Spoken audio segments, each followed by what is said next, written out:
Salut! Je vous ai apporté le meilleur anime de l'été 2024, je suis un sacré magicien qui assure en tant que commandant dans l'armée du Seigneur Démon. Ce type a des compétences et un pouvoir incroyable, faisant de lui un membre irremplaçable de l'armée démoniaque. Mais voilà le hic, il est secrètement un humain. Pendant cette guerre intense, les troupes orques ont réussi à percer les murs du château grâce à des explosions impressionnantes qu'Ike leur a fournies. Et pendant que tout ce chaos se déroule, mon pote, Ike, se détend en hauteur, surveillant les choses aux côtés du chef orc, qui est super content du succès de l'invasion de ses troupes. Suivre les conseils d'Ike a vraiment porté ses fruits, et le chef orc est ravi de la domination de ses troupes. Pas de surprise pour Ike cependant. Il savait que la victoire était assurée une fois qu'il a pris les rênes de cette opération. À l'intérieur du château, c'est un affrontement brutal entre les humains et les démons. Mais soyons réalistes, les démons ont l'avantage avec leur force naturelle, donc les soldats humains se font massacrer de tous côtés. Et pendant cette folie, le capitaine est posté dans le château, regardant ses hommes se faire éliminer un par un depuis la sécurité d'une fichue fenêtre. Il regrette probablement le jour où il s'est engagé pour devenir chevalier. Soudain, il réalise qu'il n'est pas seul dans la pièce. Le gars se retourne et voit qu'Ike a réussi à entrer discrètement. Le capitaine sait qu'il est foutu maintenant, alors il fait face à Ike et exige de savoir qui il est. Ike ne perd pas de temps et se présente comme le commandant de la 7e brigade des morts vivants du Seigneur Démon. Il dit au commandant des chevaliers qu'il lui reste peu d'options. Ses soldats sont presque anéantis, et Ike lui dit carrément qu'il veut s'approprier ce territoire. Alors, on peut faire ça de la manière facile ou difficile, c'est à toi de choisir. Puis le capitaine des chevaliers, sortant comme un guerrier, dit à Ike qu'aucune de ces options ne lui convient et se lance dans une attaque désespérée. Mais Ike n'était même pas ébranlé, il avait vu cela venir et s'était déjà préparé pour la manière forte. Il lance rapidement un sort à courte portée, abattant le capitaine des chevaliers et le rendant inutile. Ike a officiellement gagné cette guerre. Mais alors qu'Ike est sur le point de célébrer, l'orque entre dans la pièce, prêt à le féliciter pour la victoire. Maintenant, un commandant démon typique exécuterait directement tous les membres survivants de l'armée ennemie à ce stade. Mais Ike a un plan différent en tête. Il dit au chef orc de fournir les premiers secours au commandant chevalier et à tous les humains qui se sont rendus.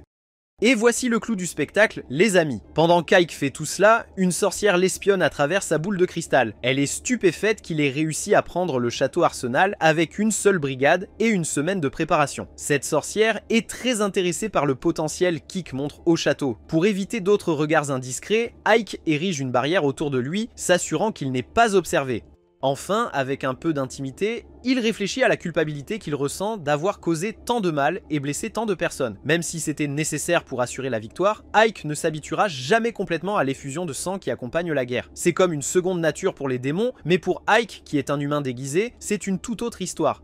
Son professeur, Romberg, était un mage malade. Mais ce type avait aussi une connaissance incroyable du monde et de la civilisation avancée qui existait autrefois. Un jour, Romberg est tombé sur le bébé Ike et a décidé de le prendre sous son aile juste pour le plaisir. Au fil des années, Ike a appris toute la magie incroyable et les connaissances que Romberg avait à offrir. Mais avant que Romberg ne casse sa pipe de vieillesse, il a lâché une grosse bombe sur Ike. Ne dévoile jamais le secret de l'ancienne civilisation, cela provoquerait un désastre si les gens le découvraient. Et il y avait une autre chose, Romberg a dit à Ike de ne jamais, au grand jamais, laisser quiconque le voir sans sa robe et son masque, car si les gens découvraient qu'il était humain, le Seigneur Démon ne lui montrerait aucune pitié. Depuis ce jour, Ike n'a jamais enlevé son masque. Même maintenant, il ne peut l'enlever que parce qu'il a une barrière géniale protégeant la pièce. Avec la barrière en place, personne ne peut entrer sans son autorisation. Mais cela ne s'applique pas aux personnes qui sont déjà à l'intérieur. Ike regarde en bas et aperçoit une servante cachée sous le bureau. Elle supplie pour sa vie, jurant qu'elle ne dira rien sur son secret, mais ensuite, elle se cogne accidentellement la tête contre le bureau et s'effondre. Ike vérifie son état et elle respire encore, mais il pense « Pourquoi la servante maladroite devait-elle être la première à découvrir mon secret ?» Je l'ai gardé verrouillé pendant plus de 20 ans. Juste à ce moment-là, le chef orc frappe à la porte, voulant discuter avec Ike. On dirait qu'il devra s'occuper de la situation de la servante plus tard. Dehors, le chef orc dit à Ike qu'ils ont réussi à prendre le château, mais il hallucine parce que Ike laisse vivre tant d'humains. Ike lui dit que ce n'est pas un problème parce que le nouveau seigneur démon se fiche du nombre de morts. Tant qu'ils font le travail, tout va bien. L'orc comprend, mais lui et l'équipe espèrent massacrer tous les humains et brûler le village jusqu'au sol. Ike se demande quel est l'intérêt de cela, car s'il tue tout le monde, qui va rester pour payer les impôts ? Arsum est une ville commerçante sans humains. Qui va gérer tout ce commerce? Juste à ce moment-là, Ike et Lork tombent sur quelques humains qui veulent parler à Ike. Lork commence à aboyer sur eux pour avoir l'audace de parler directement au tout-puissant Ike. Mais Ike est détendu à ce sujet et dit au chef du village de parler. Le chef a accepté que la ville soit désormais sous le contrôle de l'armée démoniaque. Alors, il est curieux de savoir combien ils doivent payer en taxes pour le seigneur démon. Ike lui dit qu'ils peuvent simplement continuer à payer le montant habituel. Mais il précise clairement que si quelqu'un essaie de résister au seigneur démon, pour quelque raison que ce soit, il n'y aura aucune pitié. À ce moment-là, Ike sent que quelque chose ne va pas. La prochaine chose qu'il sait, il est téléporté dans une pièce sombre avec un monstre énorme qui se glisse derrière lui, clairement avec de mauvaises intentions. Ike esquive rapidement les attaques du monstre, et il semble que ce n'est pas la première fois que cela se produit, car Ike commence à se plaindre à la sorcière de ne pas le convoquer de nulle part comme ça. Puisque le monstre est déjà là, Ike décide de le frapper avec son bâton et de lancer un sort impressionnant. Il élimine ce golem en un seul coup. La sorcière, qui s'avère s'appeler Sephiroth, est très impressionnée car elle pensait que ce golem était coriace. Il s'avère qu'elle est haut placée dans l'armée des démons et la seule démone qui sait kick est un humain. Je lui demande de simplement envoyer un messager la prochaine fois qu'elle veut lui parler, mais elle trouve ça sacrément divertissant de le prendre par surprise avec la téléportation. Ike accepte simplement qu'il doit supporter les pitreries de Sephiroth. Il demande si elle l'a convoqué à cause de la bataille à Arsum. Elle lui dit que ce n'est pas pour cela qu'elle l'a appelé ici, car ses familiers n'auraient pas pu lui dire tout ce qu'elle devait savoir sur la bataille. Elle est d'accord avec la façon dont Ike a pris le contrôle de la ville et a épargné les humains. Mais ensuite, Ike se demande pourquoi elle a pris la peine de le convoquer et Sephiroth lâche la bombe que le seigneur démon Dirk veut le voir en personne. Ike est carrément secoué parce qu'il serait le premier commandant de brigade à avoir l'honneur de rencontrer le grand patron. Mais il se demande toujours pourquoi Dirk voudrait le voir. Sephiroth pense que c'est parce qu'Ike a capturé Arsum en seulement une semaine et elle va l'emmener au château du seigneur démon sur le champ. Ike ne s'attendait pas à partir tout de suite, mais il posa sa main sur l'épaule de Sephiroth et ils se téléportent ensemble. Pendant ce temps, au château, la servante se réveille enfin. Elle se lève et essaie de s'éclipser, mais elle est coincée à l'intérieur de la barrière d'Ike. Impossible pour elle de sortir de là. Elle regarde autour et voit une assiette de nourriture avec un mot d'Ike. Il lui dit de manger et d'attendre son retour. Alors la servante fait exactement cela, et bon sang, cette nourriture est tellement délicieuse qu'elle ne peut s'empêcher de se régaler. En même temps, Ike et Sephiroth arrivent au château du seigneur démon. La miasme tordue autour de l'endroit perturbe un peu Ike parce qu'il est humain, mais il persévère et continue à se diriger vers le château. À la porte, il y a des gardes en poste.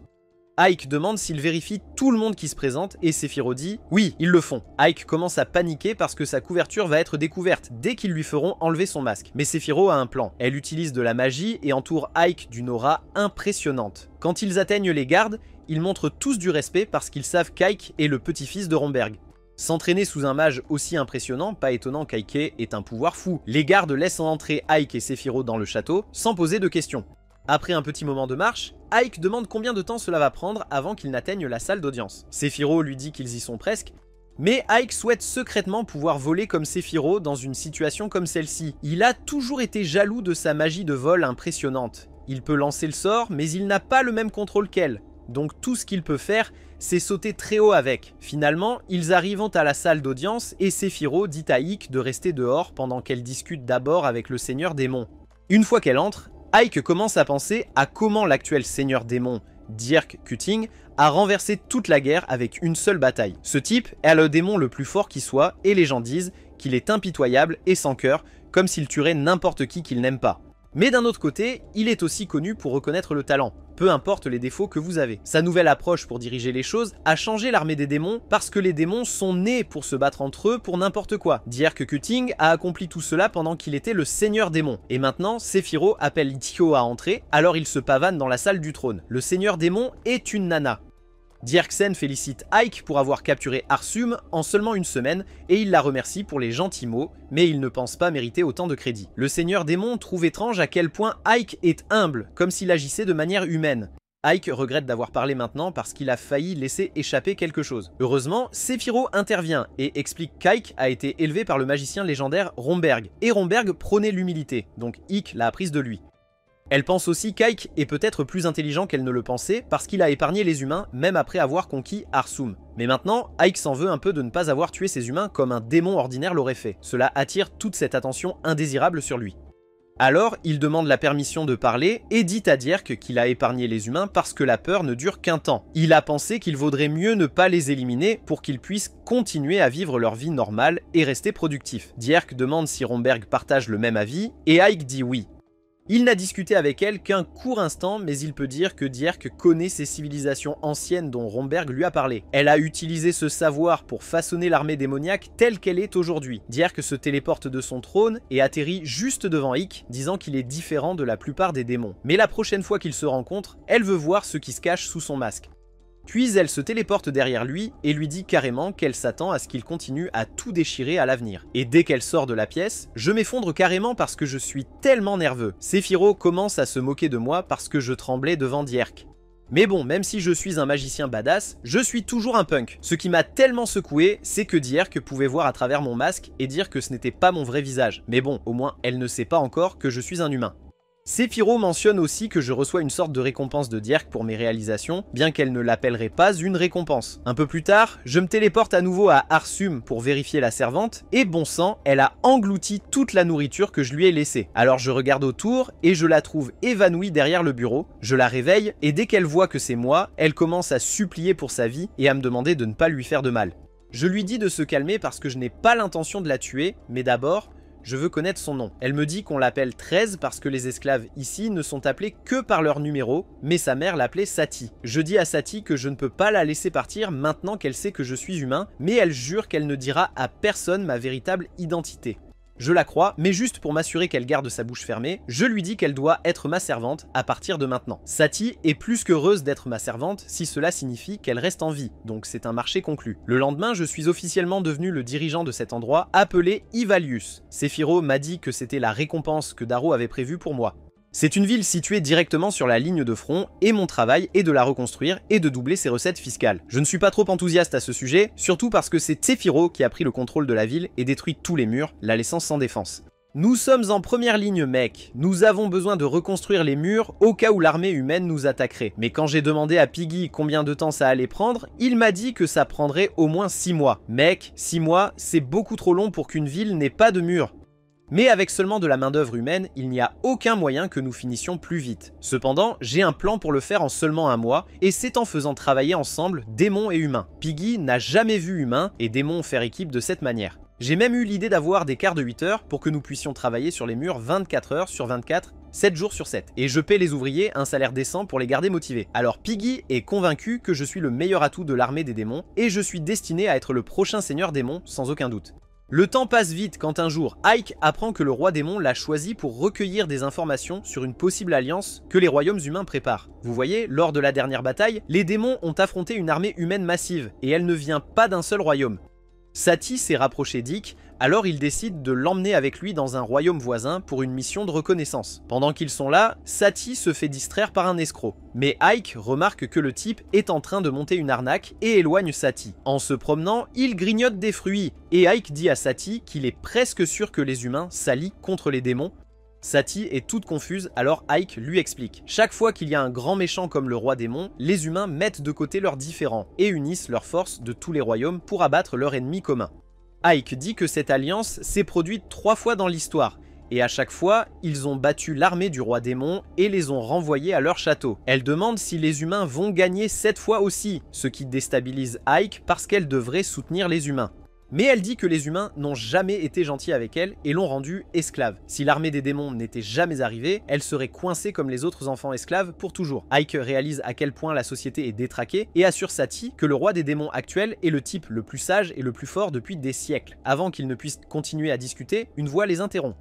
Ike se retourne et voit l'escroc et son acolyte costaud lui crier dessus pour avoir dévoilé leur tour. Ike leur dit que c'était une arnaque, pas un tour, mais l'escroc perd son sang-froid et menace de lui faire payer. Cela énerve Ike, alors il regarde autour de lui pour s'assurer que personne ne regarde, puis sort sa baguette magique et gèle les jambes du grand gars sur place avec de la magie de glace.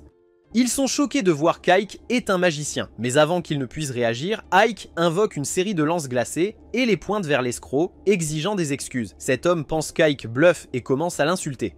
Mais Ike le pique avec l'une des lances dans le bras, montrant qu'il est sérieux. Après cela, il lui demande s'il sait quelque chose sur ce qui se passe dans ce royaume. Effrayé pour sa vie, il avoue que l'Alliance est en train de s'effondrer, mais le royaume de Rosaria prévoit une attaque surprise sur les démons pour gagner un avantage et de la gloire. Ike pense que tout cela se tient et demande à l'escroc où il prévoit non de frapper. Pour une raison quelconque, cet escroc louche connaît tous les détails des plans de guerre et révèle que la ville d'Aresim est leur cible parce que ses défenses sont extrêmement faibles en ce moment. Ike entend tout ce qu'il doit savoir et retourne dans leur ville avec Sati pour planifier leur défense. Cette nuit-là, l'armée de Rosaria envoie un bataillon pour envahir Aresim.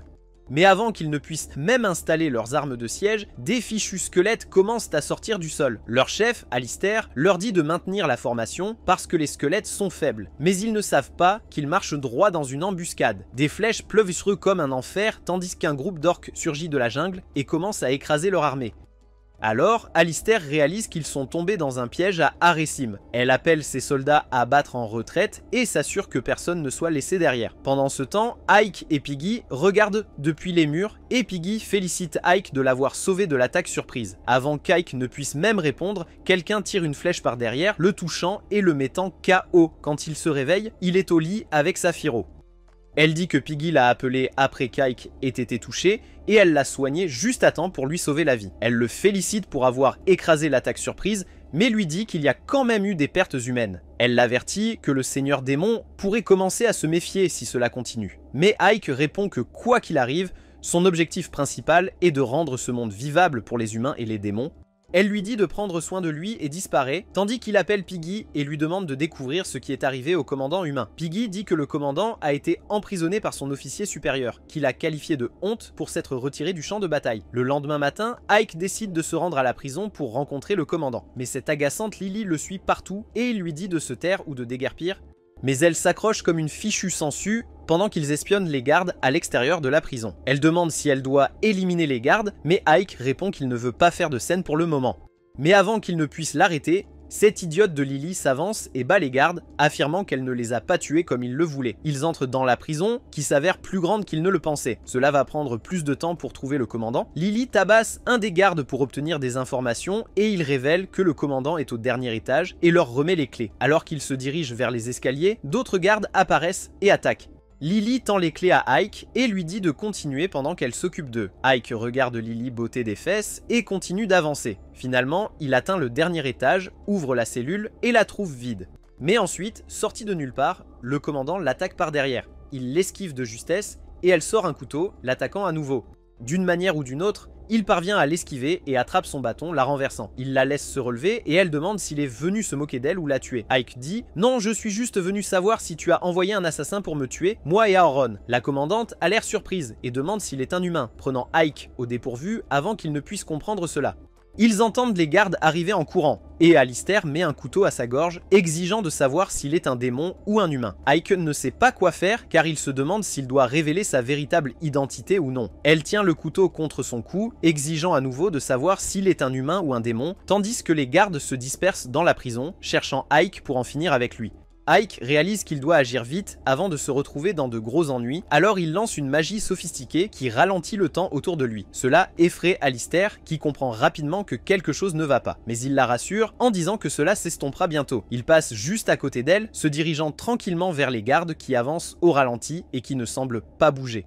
Alors, il utilise sa magie du vent sombre pour les balayer en une fraction de seconde avant qu'ils ne puissent réagir. Mais ensuite, il est pris par surprise par un vieux grand chevalier brandissant une étoile du matin, la balançant vers lui. Heureusement, Ike esquive le coup avec finesse, contournant le chevalier comme un pro. Avant que le chevalier ne retrouve son équilibre, Ike sort un sort de gravité de son arsenal, envoyant le chevalier s'écraser au sol, brisant la rampe sous lui. Alistair est tout confus, se demandant pourquoi ce type ne tue pas les gardes alors qu'il le peut clairement. De nulle part, le sol sous ses pieds s'effondre aussi, et elle finit par faire une chute. Heureusement pour elle, Ike intervient et la rattrape en plein vol, la posant en sécurité sur le sol. Il s'excuse pour le chaos et se présente comme Ike, le commandant redoutable de la brigade immortelle. Il répond à sa question précédente en énonçant l'évidence. C'est un démon parce que les humains ne sont pas autorisés dans l'armée des démons. Alistair n'est toujours pas convaincu, mais Ike passe à autre chose et lui demande à nouveau si elle a envoyé un assassin pour l'éliminer lors de leur dernière bataille. Elle garde la bouche fermée, affirmant qu'elle est une chevalière du royaume et qu'elle ne révélera rien à un démon comme lui, même si cela signifie qu'elle doit mourir. Ike décide de prendre les choses en main et utilise une technique qu'il a apprise en regardant des dramas coréens. Au lieu de souffler sur son visage, il utilise simplement ses pouvoirs de lecture de pensée pour extraire toutes les informations dont il a besoin. Ensuite, il dit à Alistair que leur travail ici est terminé et se prépare à partir. Alistair l'interpelle, demandant s'il est juste venu ici pour la taquiner. Mais il lui dit que tout ce qu'il voulait savoir, c'était si elle avait envoyé un assassin, et maintenant, il sait qu'elle n'y est pour rien. Il dit à Alistair qu'ils s'en vont, tandis qu'elle proteste parce qu'elle voulait passer un moment seule avec lui. Mais il en a fini avec ses pensées qui le dérangent, alors il ouvre un portail et le traverse, laissant Alistair perplexe sur ce qui vient de se passer. Quand il revient à son manoir, Sati est déjà là pour l'accueillir. Il enlève son masque et lui tend un petit sac rempli de grains de riz. Elle a l'air confuse parce qu'elle n'a jamais vu ça auparavant. Ike explique que ça s'appelle du riz et que c'est beaucoup plus facile à cultiver que le blé. Elle est toujours perplexe, alors il continue en expliquant que tout le monde à Arsum est coincé à être cultivateur de blé, ce qui est vraiment pénible et nécessite beaucoup de gens faisant un travail dur juste pour le vendre. Comparé à cela, le riz est beaucoup plus facile à cultiver, ce qui signifie qu'ils auront besoin de moins d'agriculteurs. Les autres gars pourront faire d'autres choses importantes comme être maçon, chef, forgeron et tout ça. Cela augmentera la productivité de la ville et aidera même les plus pauvres à devenir classe moyenne. Mais Sati, la pauvre, ne comprend toujours pas. Alors Ike lui explique et dit qu'ils auront plus de nourriture à vendre pour plus d'argent. Finalement, elle comprend et demande s'il sait comment le cuisiner. Ike lui lance un regard et admet qu'il n'en a aucune idée. C'est pourquoi il lui confie la responsabilité d'expérimenter la cuisson du riz de différentes manières afin qu'il puisse remplacer le blé par celui-ci comme aliment principal. Une fois que c'est réglé, il dit à Piggy de rassembler les troupes parce qu'ils vont avoir une réunion le soir. Piggy ne comprend pas pourquoi Ike veut que toute l'armée soit là. Il s'avère que la flèche qui a touché Ike appartenait à leurs ennemis, mais il sait qu'Alistair, le commandant ennemi, n'est pas derrière ça. Cela ne peut signifier qu'une chose. Il y a un mouchard dans leur rang, il décide d'utiliser son pouvoir de lire dans les pensées pour espionner ce que chaque soldat pense. Pendant ce temps, Piggy ne cesse de chanter les louanges d'Ike comme un disque rayé. Finalement, il repère un démon en sueur, inquiet que sa couverture soit découverte. Alors Ike se téléporte juste devant lui et lui demande directement s'il est l'espion. Il obtient les informations dont il a besoin et part rencontrer Zefiro la nuit. Il révèle tout sur le traître dans leur armée et elle reste calme, demandant nonchalamment qui c'est tout en prenant un bain. Il lui dit que c'est Jace, le gobelin vétéran borgne, second au commandement du 7e bataillon. Le type est un commandant expérimenté et intelligent. Zefiro sort tranquillement et dit qu'ils doivent le faire payer pour sa trahison. Le lendemain matin, Ike se rend sur le territoire de Jace pour discuter, effrayant le gobelin quand il réalise qu'il a été découvert. Ike demande une rencontre en tête-à-tête, mais Jace amène toute une armée de gobelins avec lui. Ike fait savoir à Jace qu'il est au courant de sa trahison et qu'il est là pour rendre justice. Mais Jace rit simplement et se moque de lui pour avoir été assez stupide pour venir seul après l'avoir découvert. Il se vante que son armée est 2 fois plus grande que l'équipe d'Ike et menace de les lâcher tous. Ike ricane et demande s'il s'attendait à quelque chose comme ça, laissant le commandant gobelin perplexe. Ils entendent une explosion. Jace se retourne pour voir des boules de feu tomber du ciel, provoquant la panique alors que les gobelins se dispersent dans toutes les directions. Il s'avère que c'est l'œuvre de Zefiro. Elle a assez de pouvoir magique pour réduire une ville entière en cendres, lançant des flammes infernales sur ses gobelins. Ike se met à l'abri derrière un bâtiment, pensant qu'elle devrait ménager les bâtiments parce qu'ils devront les reconstruire de toute façon. Mais Zefiro s'en fiche et continue de les faire exploser. Elle envoie même sa propre armée de squelettes pour nettoyer et éliminer les traîtres restants. Pendant ce temps, Ike s'approche furtivement de Jace et lui donne 2 choix, mourir en traître ou se rendre en traître. Jace n'aime aucune de ces options, alors il ordonne à ses troupes d'attaquer Ike, mais elles n'ont aucune chance contre lui. Il les bat à gauche et à droite sans transpirer. Jace voit qu'il est dans la merde, alors il commence à faire du parcours sur les toits. Mais ensuite, le démon bloque son chemin et lance un coup de poing, mais Jace esquive ça comme un pro, puis il lance une grenade fumigène et disparaît, utilisant un portail pour s'échapper dans la forêt. Il regarde en arrière vers les débris et jure de faire tomber Zefiro. Mais avant qu'il ne puisse même penser à partir, une boule de feu le frappe, il se retourne et voit Ike, qui l'a suivi tout le long. Ike dit à Jace de se rendre, mais Jace, tout énervé qu'un commandant de brigade lui donne des ordres, tente un coup de poing. Eh bien, Ike le bloque comme si de rien n'était et lui dit que la résistance est futile. Puis il utilise sa magie du vent pour projeter Jace contre un arbre et le ligote bien comme il faut. Jace réalise finalement qu'il n'a aucune chance contre ce type, alors il change de stratégie et admet qu'Ike a l'avantage. Il propose qu'ils fassent équipe et renversent ensemble la reine démon, prenant le contrôle de toutes leurs forces. Cet orc effrayant vit dans le passé, pensant que c'est encore 2024. Il dit que la reine est trop émotive et les empêche de tuer les humains comme il le voudrait, alors il veut qu'Ike s'allie à lui pour exterminer les humains une fois pour toutes. Mais Ike n'est pas d'accord et le remet à sa place. Jace tente un dernier geste désespéré, lançant un couteau sur lui, mais Ike l'esquive facilement. Il demande à Jace qui d'autre est impliqué dans cette trahison, mais le gars garde le silence. Sorti de nulle part, Saphiro apparaît et commence à déchirer Jace tout en l'interrogeant. Ike essaie de le soigner, mais Saphiro dit que le poison est trop fort. Elle veut que Jace révèle le nom et promet de venger sa mort. Mais avant qu'il ne puisse dire quoi que ce soit, il claque. Ike ressent un peu de pitié pour le traître, mais Saphiro lui dit de se ressaisir et de prendre son courage à deux mains en s'éloignant du cadavre. Plus tard dans la nuit, Ike et Saphiro se rendent au château du roi démon pour rencontrer Direk, qui demande ce qui se passe. Saphiro a découvert le nom du traître et dit à Direk que c'est Bass, le commandant du 2e bataillon. Direk veut des preuves, et Saphiro explique que son vice-commandant a fait défection et a essayé de tuer Ike, planifiant de prendre le contrôle du 7e bataillon et de renverser la reine démon. Direk lève un sourcil et regarde derrière eux, demandant ce que Bass a à dire pour sa défense. Soudain, Ike se retourne et réalise que le chevalier géant sans tête qui se tient là n'est autre que Basio, le commandant du 2e bataillon. Basio prétend qu'ils complotent contre lui et qu'ils ont tué Jace pour l'accuser parce qu'ils veulent sa place. Saphiro est agacé par son accusation, mais le seigneur démon lui dit de se calmer. Elle sait que plus un démon devient puissant, plus il a soif de pouvoir, donc c'est naturel qu'ils en veuillent plus. Elle dit à Basio qu'elle sait ce qu'il a fait, mais dit aussi à Saphiro qu'elle a fait une erreur en ne gardant pas Jace loyal, donc ils méritent tous les deux une punition. Mais elle ne veut pas perdre 2 commandants alors qu'ils sont en guerre avec les humains, donc elle leur dit qu'ils auront un duel et qu'elle soutiendra le gagnant. Saphiro se prépare et nous découvrons que le duel se fera avec des marionnettes. Chaque commandant en contrôlera 50 et celui qui perd toutes ses marionnettes en premier sera tué. Ike se demande pourquoi ils ne se battent pas directement et Saphiro explique que le seigneur démon teste leurs compétences en tant que commandant. Elle mentionne aussi qu'ils peuvent nommer un remplaçant, alors elle décide d'envoyer Ike à sa place. Il n'en revient pas qu'elle l'envoie alors que sa vie est en jeu, mais elle dit que c'est la meilleure chance de gagner, lui disant que son talent de commandant dépasse déjà le sien, donc elle lui fait confiance avec sa vie. Nous voyons Ike à l'arène avec Piggy, examinant les marionnettes. Elles sont toutes égales en force, destinées à tester les compétences de commandement, et ils peuvent utiliser n'importe quelles armes. Ike retourne dans sa chambre, réfléchissant à sa stratégie. Il demande à Sati ce qu'elle pense être la meilleure façon de gagner une bataille, mais elle n'en a aucune idée. Alors il lui demande ce qu'elle ferait dans un combat. Elle dit qu'elle préférerait régler les choses autour d'une tasse de thé. Si elle devait se battre, elle utiliserait un balai. Et Ike pense qu'utiliser une arme plus longue comme une lance, ou même un arc pour attaquer à distance, est intelligent. La meilleure façon de gagner est de frapper de loin, mais il sait que c'est trop évident. Sati se souvient avoir entendu parler des arbalètes d'Arsam, et Ike pense que c'est une bonne idée parce qu'elles sont plus faciles à utiliser que les arcs et peuvent percer le métal. Mais il sent toujours que ce n'est pas suffisant. Soudain, il a une idée, fabriquer des armes à feu. Sati se demande à quel point elles sont puissantes.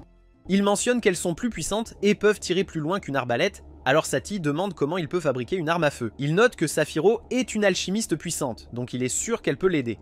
Mais quand il lui demande, elle dit qu'elle a des limites parce qu'elle ne peut pas fabriquer quelque chose qu'elle n'a jamais vu. Ike essaie de le décrire, mais elle l'éclabousse simplement avec de l'eau, lui disant de la rejoindre. Pendant ce temps, Basio se prépare alors qu'un soldat rapporte qu'Ike participera au duel.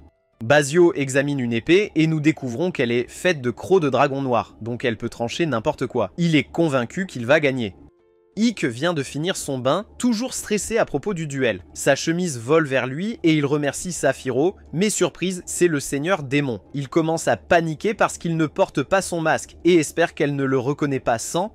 Elle lui tend un cadeau et ce sont les pistolets qu'il cherchait. Il essaie de faire comme si de rien n'était, prétendant qu'il n'est pas Ike, mais elle connaît la vérité parce que son maître, Romberg, lui a déjà tout dit. Il se demande pourquoi elle l'a gardé, sachant qu'il est humain, mais elle dit que c'est pour réaliser son souhait. Elle veut construire son monde, mais peu importe sa force, elle a besoin de gens pour la servir et se battre pour elle. Elle sait qu'il sera utile, alors elle demande sa réponse et il accepte de continuer à la servir. Ike montre les armes à Saphiro, lui demandant de fabriquer des balles, mais elle les fait beaucoup trop grandes. Il lui dit qu'elles doivent rentrer dans l'arme, alors elle les fait plus petites. Soudain, il y a une explosion et un démon nommé Fiorentina apparaît, disant qu'ils ont réussi à fabriquer la poudre à canon qu'Ake avait demandé. Le jour du duel arrive et tout le monde est excité. Nous voyons Ike avec ses marionnettes, et Bastio se moquer de lui parce qu'elles n'ont que des boucliers. Ike remarque que les marionnettes de Bastio sont entièrement équipées d'acier de Damas. Bastio se vante que c'est le métal le plus résistant, donc aucune lance ou flèche ne blessera ses marionnettes. Il dit que c'est un cadeau du seigneur démon, donc il pense qu'elle veut qu'il gagne. Ike se demande si elle équilibre juste le combat ou le test, le duel commence, et Bastio ordonne à ses marionnettes de tirer leurs flèches. Ike dit à ses marionnettes de bloquer, mais elles commencent à être éliminées. Bastio pense qu'Ike ne peut que se défendre et trouve cela ennuyeux. Mais soudain, un tir abat une des marionnettes de Bastio. Ils continuèrent de tirer, se relayant pour recharger et éliminer les marionnettes de Bastio. Il n'en revient pas, et le seigneur démon dit que c'est fini. Elle donne à Bastio le choix de se suicider honorablement ou de mourir de sa main. Il choisit une troisième option, et son assassin tire une flèche sur elle. Elle l'attrape, mais il y a une bombe attachée et elle explose. Les squelettes de Bastio se précipitent et il se déclare le nouveau seigneur démon. L'équipe de squelettes de Bastio a commencé à se battre contre tous les ogres dans le stade. Les ogres ont dû oublier comment se battre car ils se dispersent simplement et se font détruire un par un. Bastio éclate de rire et dit à son équipe d'éliminer quiconque essaie de s'opposer parce qu'il revendique le trône ici. Au milieu de son discours, Bastio se tourne vers Ike et lui dit que tôt ou tard, l'armée démoniaque va s'incliner et montrer du respect parce qu'il est le nouveau seigneur démon en ville. Alors, il propose à Ike de se joindre à lui sans se battre parce qu'il reconnaît les compétences d'Ike. Il inclut même le 7e corps sous le commandement d'Ike comme une offre alléchante. Ike dit à Bastio « Ton offre est tentante, mais tu n'es pas en position de me promettre quoi que ce soit parce que tu ne seras jamais le seigneur démon. » Bastio rit au nez d'Ike pour avoir refusé l'offre avec toute une armée prête à se battre à tout moment. Même avec l'équipe de Bastio l'entourant et une paire de squelettes à ses trousses, Ike reste calme et lance un sort de vent massif pour éliminer les squelettes devant. Bastio dit à son équipe d'éliminer Ike, mais alors qu'il se précipite vers lui, Ike sort un ensemble de lances sombres et les transperce tous à leur approche. Comme ils ne peuvent pas s'approcher, un squelette se lance à fond et enflamme son crâne pour l'utiliser comme arme. Mais après tout ce mal à sacrifier son dôme, il rate complètement son coup. Quelques secondes plus tard, Ike le réduit en poussière avec sa magie. Même si la puissance de feu d'Ike maintient l'armée en échec, il ne veut pas se faire encercler, alors il utilise sa magie et s'envole dans le ciel tandis qu'une pluie de flèches s'abat sur lui. Une fois qu'il est bien positionné, il déclenche un sort d'attaque massif qui élimine instantanément une partie de l'équipe de Bastio. Après cela, Ike fonce directement sur Bastio, s'approche, attrape sa tête et déclenche une explosion à bout portant pour essayer de l'achever définitivement. Quand la poussière retombe, Ike est le dernier debout, pensant avoir gagné, même si Bastio a éliminé beaucoup de démons. Mais ce n'est pas fini parce que Ike voit la tête de Bastio rouler devant et son corps se faufiler par derrière pour une attaque surprise. Des explosions secouent le stade, mais Ike esquive en sautant en arrière pour créer de l'espace, même avec toute cette sueur. Bastio lui dit que tout est futile parce qu'il n'y a aucun moyen qu'il puisse l'emporter. En tant que chef de la brigade immortelle, Ike sait que ses troupes sont pratiquement invincibles, donc tous les soldats qu'il a éliminés vont revenir et continuer à se battre. Bastio et son équipe sont tous des zombies, ce qui signifie que peu importe ce qu'Ike fait, ils reviennent toujours. Les soldats morts-vivants commencent à attaquer Ike à nouveau avec leur mouvement de crâne explosif, mais leur visée est complètement nulle. Même s'ils ne peuvent pas le toucher, cela attire quand même l'attention d'Ike. Pendant qu'il est distrait, un soldat essaie de l'attaquer par surprise, mais Ike le voit venir et gèle les bras du soldat avant de les briser en morceaux. Ensuite, Ike utilise la magie du temps pour ralentir le reste des soldats. Avec eux immobilisés, il les élimine un par un avec son bâton. Mais l'armée de Bastio continue de se relever. Son armée est pratiquement infinie avec leur régénération constante. Et peu importe la puissance d'Ike, il n'a qu'une quantité limitée de magie. Finalement, il sera à court d'énergie et sera abattu par les attaques incessantes de l'armée des morts vivants. Bastio dit que c'est dommage qu'Ike doive mourir ainsi, car il aurait pu utiliser les talents d'Ike à bon escient s'il l'avait rejoint. Juste à ce moment-là, un archer qui était en position tout le temps vise et tire une flèche explosive dans le dos d'Ike. Mais Ike est plus alerte après le dernier coup qu'il a reçu. Alors même que la flèche frappe et explose, il la bloque avec un bouclier magique. Bien que le bouclier soit fissuré et qu'Ike soit épuisé, Bastio est surpris qu'Ike soit encore debout après ce coup. Mais cela a du sens puisqu'il est assez compétent pour être le commandant de la 7e brigade. Quoi qu'il en soit, peu importe combien Ike se débat, cela ne le sauvera pas. Il finira par être éliminé par Bastio. Ike réalise que Bastio a raison, et tous les sorts qu'il a lancés ont beaucoup épuisé sa magie. Il a besoin d'un nouveau plan où il n'a aucune chance. Il sait que la magie des ténèbres ne fonctionne pas sur les morts vivants, mais ensuite, il élabore un plan garanti pour fonctionner contre les cadavres. Alors que les soldats morts-vivants se précipitent pour continuer leur attaque, Ike lance de la magie sacrée et les exorcise tous. Bastio est choqué qu'Ike ait pu détruire ses soldats, mais il a une autre façon d'attaquer. Il fait signe au sniper de tirer à nouveau, Mais avant que le sniper ne puisse tirer, son bras est coupé par Sephiroth. Elle s'excuse d'avoir fait attendre Ike si longtemps, mais dit qu'elle est enfin là et a amené du renfort. Au sol, le reste du 7e corps combat l'armée des morts-vivants, les éliminant rapidement. Pendant ce temps, à l'intérieur, Sephiroth descend vers Ike et lui dit que les autres s'occupent des soldats morts-vivants à l'extérieur. Dès que Bastio voit Sephiroth, il commence à se préparer à l'attaquer. Mais avant qu'il ne le fasse, il entend une voix derrière lui disant « Ike est ton adversaire, alors éloigne-toi de Sephiroth ». Bastio se retourne et à son horreur, il voit Lord Direk le regarder de haut. Elle pourrait l'anéantir sur le champ, et elle devrait probablement le faire, mais elle dit à Bastio qu'elle lui donnera une dernière chance de survivre s'il peut gagner un duel à mort avec Ike. Gardez à l'esprit que c'est la deuxième chance qu'elle donne à Bastio, bien qu'elle sache qu'il était un traître depuis le début. Puisqu'elle est la patronne, Ike n'a pas d'autre choix que d'affronter Bastio en 1 contre 1. Les deux se précipitent l'un vers l'autre et Bastio brandit son épée tandis qu'Ike la bloque avec sa magie de bouclier. Bastio se sent insulté qu'Ike pense pouvoir gagner, alors il se donne à fond avec son épée, frappant à nouveau le bouclier d'Ike et provoquant une fissure. Bastio rit et dit à Ike qu'il est faible comparé à lui, affirmant qu'il ne fait aucun doute qu'Ike perdra ce duel. Il continue d'attaquer, disant à Ike que son temps est écoulé. Même quand Ike essaie de reculer pour prendre de la distance, Bastio ne lui laisse aucun répit et tire un laser sombre sur Ike. Ike voit cela et riposte avec un sort de magie blanche. La magie blanche frappe Bastio violemment et au contact, elle fait pourrir son bras.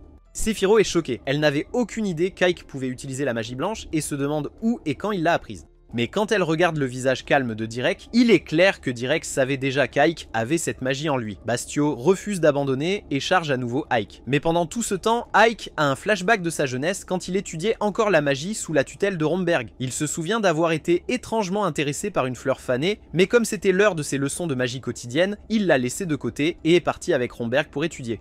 Ike a appris beaucoup de sorts fascinants.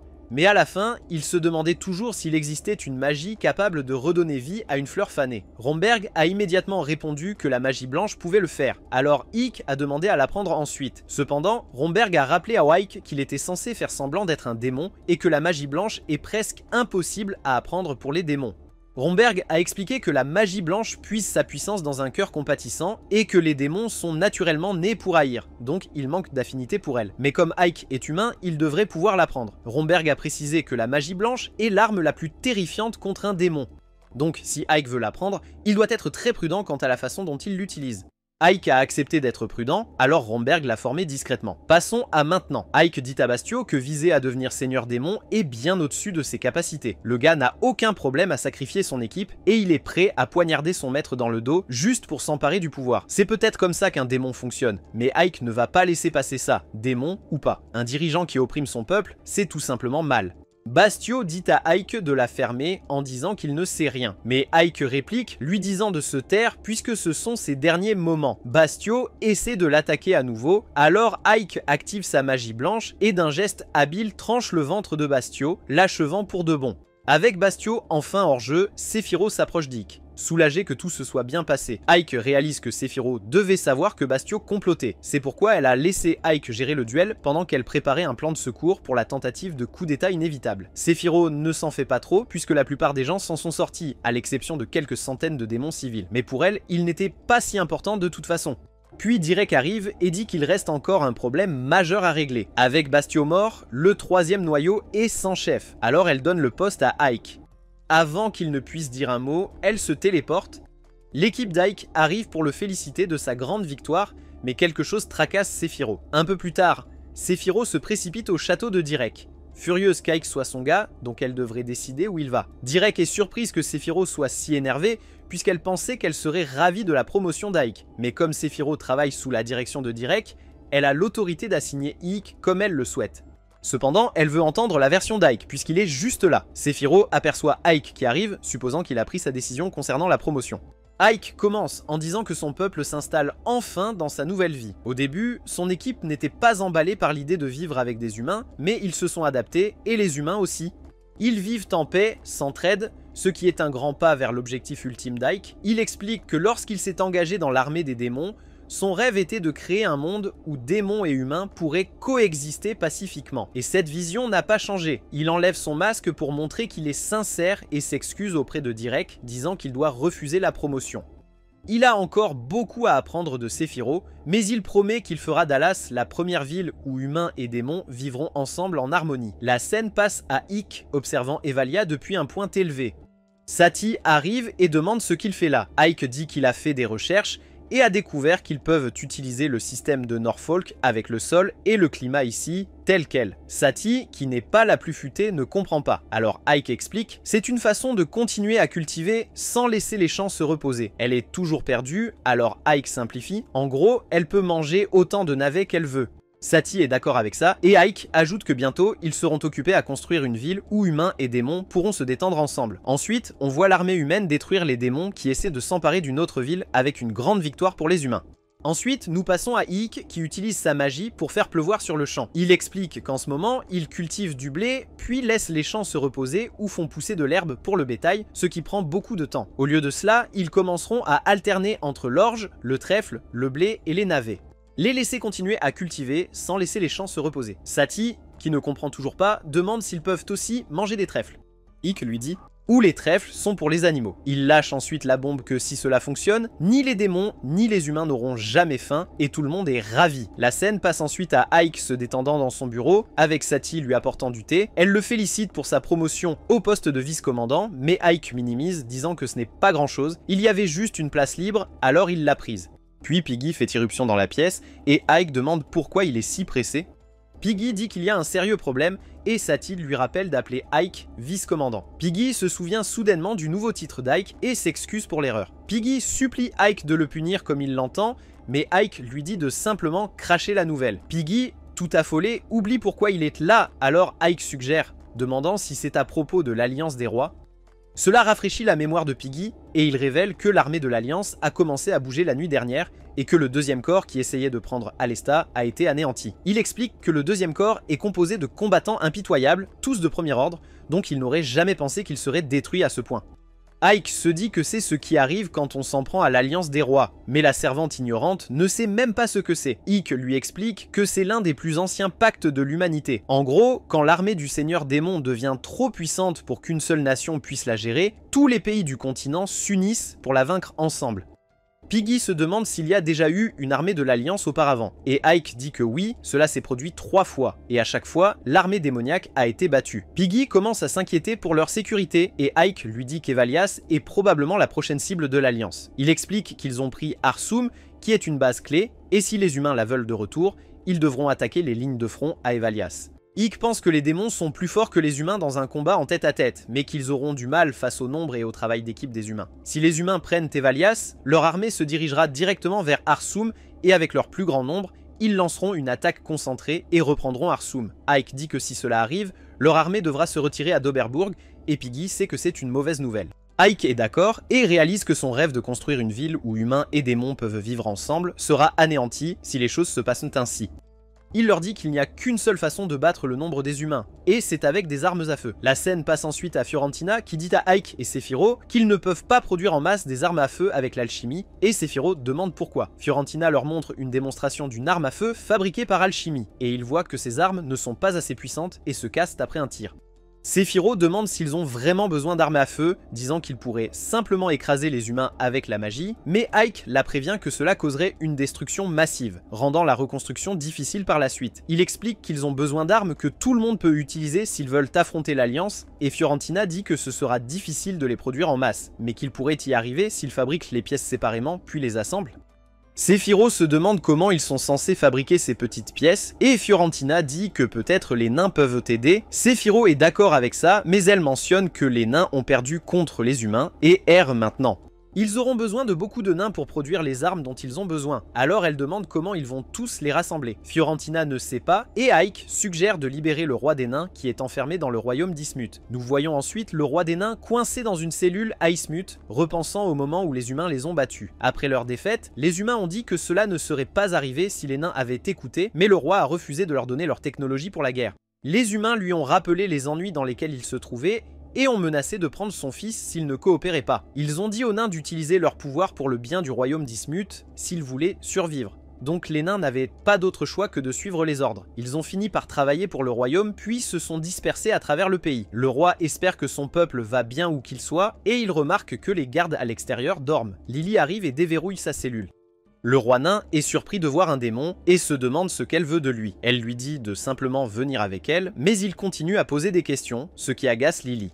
Elle l'endort comme les soldats, et le cochon arrive. Il demande ce qu'elle a fait au roi, et elle dit qu'elle en avait juste assez de toutes ces questions. Elle dit qu'il devrait le sortir de là, et le cochon le porte. En sortant, le cochon est content de ne pas avoir croisé de garde, mais Lily trouve ça ennuyeux. Le cochon lui rappelle qu'on leur a dit de ne laisser personne les voir prendre le roi, alors, et lui dit de se taire et de continuer à avancer. Lily n'aime pas son attitude et dit qu'il sent mauvais aujourd'hui. Cela agace le cochon, et à cause du bruit qu'ils font, les gardes les trouvent. Étant une succube, Lily draine leur énergie pour les assommer, et le cochon lui rappelle qu'Ike voulait qu'ils évitent les combats autant que possible. Lily ne l'écoute pas, et il la prévient qu'il va le dire à Ike. Un autre garde s'avance pour s'en prendre au cochon, mais le cochon retourne la situation et le met à terre. C'est alors que le cochon réalise qu'il vient de désobéir aux ordres d'Ike, et Lily lui dit qu'elle va tout raconter à Ike.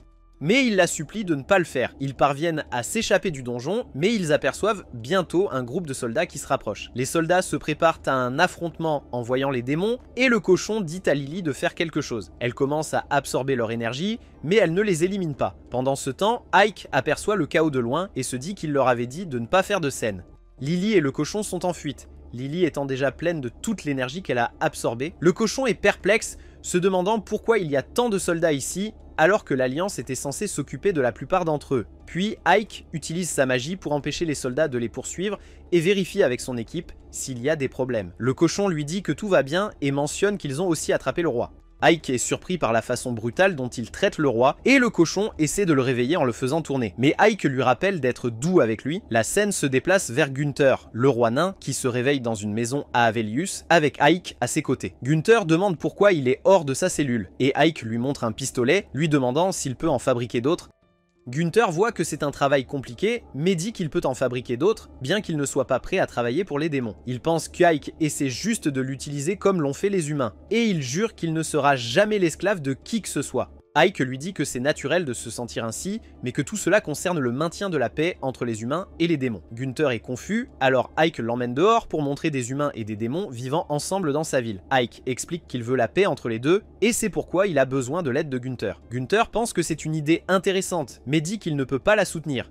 Pas après ce que les humains ont fait aux nains, détruisant leur pays. Il n'est pas prêt à aider Ike si cela signifie aider les humains. Mais Ike se demande si Gunther reconsidérerait s'il pouvait ramener la paix qu'ils avaient autrefois. Il explique que si Gunther produit ses armes à feu en grande quantité, il convaincra le seigneur démon de reconstruire le royaume des nains. Gunther pense qu'il plaisante et rétorque en lui disant de ne pas le manipuler ainsi. Il dit que reconstruire une nation est inutile sans son peuple, mais Ike lui assure qu'il est très sérieux et qu'il le prouvera. Ike emmène Gunther dans un atelier où un groupe de nains fabrique des armes, et Gunther est choqué de les voir. Les nains sont ravis de revoir leur roi, et Gunther retrouve même son fils. Il est perplexe sur la façon dont tout cela s'est mis en place, et son fils explique que les démons les ont amenés ici, leur ont donné un endroit où rester, et ont réuni tout le monde. Les nains sont contents qu'Ike ait tenu parole et disent qu'ils lui montreront de quoi ils sont capables en retour. Ike demande alors à nouveau à Gunther s'il est prêt à les aider avec ses plans, et Gunther accepte. Ils se serrent la main et Gunther trouve que les mains d'Ike sont assez chaudes pour un démon. Ensuite, Ike retourne à son bureau et Sati essaie de lui préparer du thé, mais Ike lui dit de faire une pause. Sati refuse et dit que c'est plus facile pour elle de rester occupée.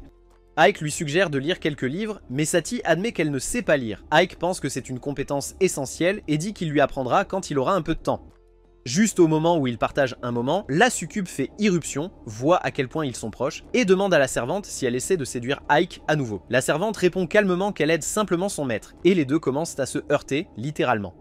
Ike intervient, essayant de les calmer, quand le cochon arrive en courant, tout affolé. Il dit qu'ils ont des ennuis, et nous voyons l'armée des nations alliées rassemblée à l'extérieur d'Avelius. Un des soldats rapporte au général que le roi des nains a été libéré par les humains, mais le général balaie cela d'un revers de main, disant que ce vieil homme ne sera d'aucune utilité pour les démons. Un autre soldat arrive et le général demande combien de troupes se trouvent à Avelius. Le soldat lui dit qu'il y en a 500 en ce moment, mais que tous les commandants de brigade sont en route pour les soutenir, donc les effectifs vont augmenter. Le général demande alors combien de soldats ils ont en tout, et quand il entend qu'ils ont 12 000 hommes, il est convaincu qu'ils ne perdront pas ce combat. La scène coupe au cochon qui lutte pour grimper une falaise, atteignant à peine le sommet. Ike le félicite pour ses efforts, et le cochon pense qu'Ike a la vie facile puisqu'il peut simplement flotter là-haut avec sa magie de lévitation. Ike suppose que le cochon a dû perdre quelques kilos après tout ça, et le cochon se demande s'ils ont enfin atteint leur destination. Le mineur avec eux intervient, disant qu'ils sont déjà arrivés. Ils sont arrivés à une grotte. Ils entrent à l'intérieur, et bien sûr, ils trouvent le minerai qu'ils cherchaient. Après cela, les nains se mettent à fabriquer des fusils en produisant un bon nombre. Le cochon explique à l'équipe comment tirer avec les fusils, et même lui est impressionné par leur puissance. Il est enthousiaste, pensant que cela va tout changer.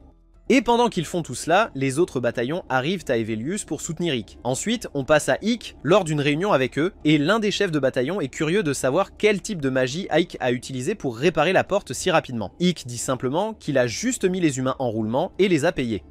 Le loup-garou intervient, disant qu'il a entendu dire que payer les humains fonctionne mieux que de les forcer à travailler, et trouve incroyable qu'Ike ait réussi cela. Soudain, un commandant de l'armée volante s'écrase à travers le toit, se plaignant que la pièce est trop exiguë. Ike explique que c'est parce que l'endroit est construit pour les humains, et le démon volant réalise que tout le monde est maintenant rassemblé. Fiorentina s'avance et dit à l'équipe que Zefiro a mis Ikk en charge de cette bataille, et que tout le monde doit suivre ses ordres. Les autres commandants de bataillon sont d'accord car ils savent qu'Ike a des compétences, surtout après avoir entendu qu'il a abattu Bastio. Le démon volant mentionne ensuite que l'ennemi arrive avec 12 000 soldats et il est stressé car ils n'en ont que 2000. Il se demande comment ils sont censés réussir. Et le loup-garou suggère que chacun de leurs soldats doit simplement éliminer 6 humains pour remporter la victoire. Ike lui dit que tout le monde dans leur armée n'est pas aussi bestial que la brigade des loups-garous, et le démon volant propose l'idée d'un raid nocturne, mais Ike rejette l'idée. Il explique qu'il a déjà observé l'armée humaine, et il est sûr qu'ils ont des mages qui utiliseront une sorte de magie d'élimination ou de détection pour surveiller la nuit. Un autre commandant de bataillon demande à Ike quel est le plan, et Ike dit qu'ils vont les combattre ici même. Il explique que même une grande armée peut s'affaiblir lorsqu'elle est en infériorité numérique et qu'elle se désagrège plus facilement. Il continue en expliquant qu'il va laisser l'ennemi penser qu'il est en train de gagner et lorsque leur confiance sera à son comble, il interviendra et les abattra tous d'un coup. Il est déterminé à terminer cette guerre rapidement et à maintenir les pertes à un niveau bas. Ensuite, nous passons à l'armée humaine en mouvement et de retour à Evelius, Sati et Piggy nettoient le désordre laissé par le démon volant. Pendant qu'il range, Ike est plongé dans ses pensées, planifiant la stratégie pour la guerre. Sati mentionne que la ville est devenue plus animée, et Ikk se demande si elle a peur. Elle admet que certains des autres humains sont un peu secoués, mais elle va bien. Elle sait que tout le monde est là pour protéger l'endroit et que ce sont tous des gens solides. Ike hoche la tête en signe d'accord et Sati dit qu'elle va faire de son mieux pour aider en cuisinant pour tout le monde. Ike se dit que ça doit être difficile pour elle de cuisiner pour autant de soldats, mais Sati minimise disant que ce n'est pas un problème. Sa seule difficulté est de décider quoi préparer, car la plupart des plats qui conviennent à une grande foule sont des soupes. Ike commence à chercher un livre de recettes, mais Sati lui dit de ne pas s'en inquiéter. Mais Ike insiste, disant que cela fait partie de son travail et qu'il sait que ce que les soldats mangent peut affecter leur morale. Il est juste content qu'ils ne manquent pas de nourriture grâce à leur système de culture de Norfolk. Il finit par trouver une recette de riz frit et suggère à Sati de l'essayer. La scène montre ensuite Sati dans la cuisine en train de faire frire un œuf avec soin, d'ajouter du riz et de jeter de la viande et des légumes. Elle le fait frire un peu plus et le dresse sur une assiette. Ensuite, elle et Ike s'assoient pour manger et Ike fait remarquer qu'ils peuvent en préparer beaucoup assez rapidement puisque cela ne prend pas longtemps. L'odeur met l'eau à la bouche de Sati et elle est sûre que les soldats démons vont adorer aussi. Juste au moment où ils s'apprêtent à se régaler, Piggy et la succube arrivent, attirés par l'odeur alléchante, et en veulent aussi. Sati les sert et tous les trois se régalent pendant qu'Ike regarde, incapable d'enlever son masque devant eux. Lily, la succube, demande ensuite une deuxième portion et Sati lui en donne volontiers une autre assiette. Lily a l'impression que c'est un peu exagéré et Sati lui dit qu'elle doit manger et se renforcer avec la guerre qui approche. Mais Lily comprend que Sati essaie juste de lui faire prendre du poids. Ike remarque la tension qui monte et intervient avant qu'ils ne recommencent à se disputer. Pendant ce temps, le cochon se régale et remarque qu'Ike ne mange pas. Ike dit qu'il mangera plus tard et demande si la nourriture est bonne. Le cochon est enthousiaste, disant que c'est génial et que l'armée va adorer aussi. Il ajoute qu'il y a de la viande dedans, donc les amateurs de viande de l'équipe seront contents, ce qui réjouit Ike. Ensuite, nous voyons Ike préparer son armée pour la guerre, avec le mur entièrement réparé. Ike pense qu'il doit juste mettre son plan en marche maintenant, et un démon en surveillance repère l'armée de l'Alliance Royale se dirigeant vers eux. Lorsque la nouvelle se répand, tous les démons se précipitent vers leur poste de combat, et le cochon apporte la nouvelle à Ike. Sati lui souhaite bonne chance, et Ike se dirige vers le champ de bataille. Après cela, nous voyons l'armée d'Ikk en position sur le mur, et il leur dit que si l'armée de l'Alliance Royale prend cet endroit, ils vont attaquer Arsenal ensuite, donc ils ne peuvent pas laisser cela se produire. Il leur explique qu'ils doivent tenir cet endroit quoi qu'il arrive. Pendant ce temps, le général de l'armée humaine est déçu par la petite taille de celle d'Evalia. Son commandant dit qu'ils n'auront peut-être même pas besoin de toute l'armée de l'Alliance pour la prendre, mais le général rétorque que ce n'est pas juste une guerre, c'est une croisade. Il ordonne à son armée d'attaquer et il lance les catapultes, mais Ike érige une barrière pour les bloquer. Le général leur dit de tirer à nouveau, mais la barrière d'Ikk tient bon. Les démons sont excités de voir cela, et Ike ne remarque rien d'inhabituel dans la façon dont les humains attaquent. Il pense que son plan fonctionnera si les choses continuent ainsi, et le cochon et Lily commencent à l'encourager pour sa stratégie et sa force. Ils l'ignorent, leur disant que la flatterie ne les mènera nulle part, et ils commencent à réfléchir à leur prochain mouvement puisqu'ils ont déjà bloqué 2 attaques. Le général ordonne une autre volée de catapultes, et ses soldats tirent. Mais les démons pensent qu'ils sont stupides d'essayer la même tactique encore et encore. Ike essaie de bloquer cette attaque avec sa barrière aussi, mais les mages de l'armée humaine parviennent à la percer, et les démons subissent quelques coups de l'attaque. Le général de l'armée humaine envoie sa première escouade, et il charge directement vers la forteresse des démons. Ike a un mauvais pressentiment sur la tournure des événements, et le cochon lui dit que l'escouade de tir est prête à faire feu. Mais Ike les retient, et un ogre sort de nulle part, lançant d'énormes rochers, et écrasant un tas de soldats humains. Le reste de l'escouade est secoué, regardant leurs camarades se faire écraser, puis les démons commencent à pleuvoir des flèches sur eux. Certains des humains sont touchés, mais les autres parviennent à bloquer les flèches avec leurs boucliers. L'ogre essaie de revenir à la charge, mais l'unité d'arbalétriers humains l'abat. Ensuite, l'escouade d'arbalétriers commence à tirer sur les démons sur le mur, et Piggy et Fiorentina se mettent à courir, esquivant les flèches de tous côtés. Les démons ripostent avec leur escadron d'archers, mais Ikk érige une barrière pour protéger son équipe des flèches. Certains humains parviennent à poser une échelle sur le mur pour commencer à grimper, mais les démons repoussent vigoureusement, les empêchant de monter.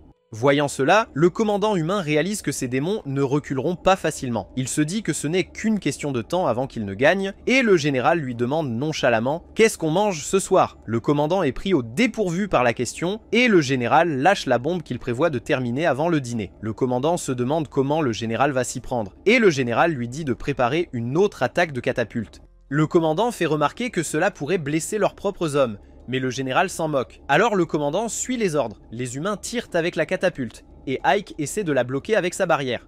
Mais les mages brisent sa magie, et les démons sont durement touchés par les catapultes, les humains ne s'en sortent pas facilement non plus. Et quand la poussière retombe, il est clair que beaucoup de démons sont en mauvais état. Fiorentina est choquée de voir les humains frapper les leurs, et Ike est furieux, voyant le massacre inutile tout autour de lui. Le mur de la forteresse a aussi été percé. Le général humain rit simplement, se sentant en confiance, et ordonne à la deuxième escouade d'attaquer pour tuer. La deuxième escouade essaie de passer par la brèche, mais les démons les attaquent, prêts à en découdre. Pendant ce temps, à l'intérieur de la ville, Sati s'occupe des démons blessés, et Ikk se prépare pour une contre-attaque. Nous passons au général de l'armée humaine, détendu, sirotant du thé, attendant juste de conclure l'affaire et de gagner cette guerre. Il espère qu'ils pourront en finir rapidement. Le commandant envoie la troisième escouade en renfort, et maintenant les deuxième et troisième escouades s'associent pour frapper fort les démons. De retour au fort, Ike est pris au dépourvu par la rapidité de la riposte des humains, mais il est convaincu qu'il est sur le point de renverser la situation. Sati est ici en train de soigner les blessés, surveillant comment se déroule le combat. Elle espère qu'Ike tient le coup. Ensuite, nous voyons Lily plongée dans l'action, affrontant les humains. Mais le nombre de soldats la submerge. Le reste des démons est également en difficulté, et Piggy aligne l'escouade de tireurs pour ouvrir le feu. Mais il s'inquiète des tirs amis avec tout ce chaos. L'équipe de loups-garous de Bao se lance dans l'action, déchirant les humains comme si de rien n'était, les renversant un par un. Aucun humain ne peut leur résister. Désespérés, les humains commencent à s'acharner en nombre contre un seul démon. L'escouade de tireurs finit par se déchaîner, et même si les humains essaient de se protéger avec des boucliers, les balles les transpercent, en éliminant un grand nombre. Effrayés par ces armes étranges, les humains commencent à battre en retraite. Les escouades de loups-garous se préparent à les pourchasser, mais Ike les retient, laissant Bao frustré. D'un rapide coup d'œil sur le champ de bataille, Fiorentina se souvient de leur réunion stratégique, où Ike a clairement indiqué qu'ils avaient besoin d'une victoire rapide avec le moins de sang versé possible. Gomis, le chef des ogres, était entièrement d'accord avec le plan, mais le chef des bêtes accros avait des doutes. Ike leur a dit de donner le meilleur d'eux-mêmes, et Bao, se sentant d'une certaine manière, se demandait si Ike pensait moins d'eux maintenant qu'il est le vice-commandant. Fiorentina l'a calmé, lui disant d'écouter Ike d'abord. Ike a demandé à Bao combien de temps il pouvait aller à plein régime. Bao a dit 1 heure, ce qui a impressionné Ike, mais il savait que l'équipe ne tiendrait pas aussi longtemps. Bao a admis qu'il pouvait à peine tenir une demi-heure, alors Ike leur a dit de tout donner pendant 10 minutes, puis de se replier. Bao n'était pas sûr que 10 minutes suffisent, mais Ike était confiant que ça marcherait. De retour au présent, certains soldats essaient de se précipiter à travers la brèche dans le mur, mais Fiorentina utilise son alchimie pour ériger des pointes démoniaques, la scellant. Elle se sent bien, tout se met en place. Puis, l'escouade d'ogres défonce le mur et commence à écraser des humains à gauche et à droite. Fiorentina est agacée qu'ils aient juste détruit le mur qu'elle a réparé. Mais elle se souvient qu'Ike disait que parfois, des alliés qui ne suivent pas le plan font toujours partie du plan. Les ogres continuent de fracasser et les humains, ébranlés par leur puissance, commencent à battre en retraite. Donc, pendant qu'Ike expliquait le plan de jeu à l'équipe, il a mentionné que Gomis interviendrait après le retrait de l'équipe de Bao. Bao s'est énervé, pensant peut-être qu'Ike ne leur faisait pas confiance. Mais Gomis savait ce qu'il en était, il a expliqué. Ike voulait qu'il se relaie dans le combat, de la même manière qu'il a géré la réparation de la porte. Ike l'a confirmé, mais Bao ne comprenait toujours pas toute l'histoire. Ike a dû expliquer que plus ils combattaient longtemps, plus ils s'affaiblissaient. Mais s'ils se relayaient, leur équipe resterait en forme, tandis que les humains se fatigueraient et deviendraient négligents. Bao a dû admettre que c'était une idée intelligente. Plus tard, l'équipe de Gomis se battait encore avec les humains qui n'étaient pas encore partis. Un des humains a réussi à passer et à escalader le mur, essayant d'atteindre Fiorentina. Mais Piggy s'en est occupé très rapidement. Rapide et a dit à Fiorentina de rester vigilante. Puis nous sommes revenus à cette discussion stratégique. Bayo a demandé à Ike s'ils avaient vraiment une chance de vaincre toute l'armée humaine, sachant qu'il y en avait encore beaucoup qui attaquaient la ville. Ike a expliqué: c'est à ce moment-là que les alchimistes de Fiorentina et l'escouade de tireurs de Piggy interviendraient, réduisant l'ennemi et coupant leur portée. Fiorentina comprenait ce qu'Ike visait. Il devait attirer les humains plus près intentionnellement. Ike vérifia si elle pouvait y arriver, car cela allait être la partie la plus difficile du plan. Fiorentina accepta, même si cela signifiait risquer sa vie. Mais Ike a mis fin à cela, lui disant que le but était de garder le nombre de morts bas. Maintenant, retour à l'action. Les humains préparaient leurs catapultes, mais dès qu'ils essayaient de tirer, des rochers commençaient à détruire leur matériel. Les bêtes accros étaient là sur les ordres d'Ike. Menant des attaques éclairs et détruisant les armes lourdes de l'ennemi, Ike leur a fait savoir que l'armée humaine comptait plus de 12 000 soldats avec des renforts en attente. Les démons étaient furieux. Puis Ike a révélé autre chose. Le général humain venait d'une grande famille, préoccupé par son propre statut et sa sécurité. Fiorentina a réalisé qu'il devrait éliminer ce type s'il voulait renverser la situation. Ike lui a dit que le général bougerait s'il changeait la dynamique. Il a dit qu'il allait après le général pour le capturer. Bayo était confus quant à la raison pour laquelle Ike voulait le capturer vivant au lieu de le tuer, mais Ike lui a dit de laisser cela être son problème et de ne pas agir sans ordre. Ils ont décidé de lui faire confiance et il leur a fait un signe de remerciement, disant qu'ils allaient gagner cette guerre. Maintenant, retour au présent, le bataillon des bêtes accros continue de lancer des pierres sur les humains. Piggy se sent bien, voyant le plan d'Ike se concrétiser. Fiorentina espère que Zafiro va bien, se souvenant qu'Ike a dit qu'elle ferait partie de la bataille. Il lui a confié une mission clé. En ce moment, Zafiro est en surveillance, gardant un œil sur les troupes de réserve de l'armée humaine. Elle est frustrée, ne peut pas croire qu'elle fait des courses pour Ike alors qu'elle est censée être la générale. Puis, elle aperçoit le commandant des réserves et pense qu'il a l'air plutôt appétissant. De retour au fort, les démons déchirent les humains.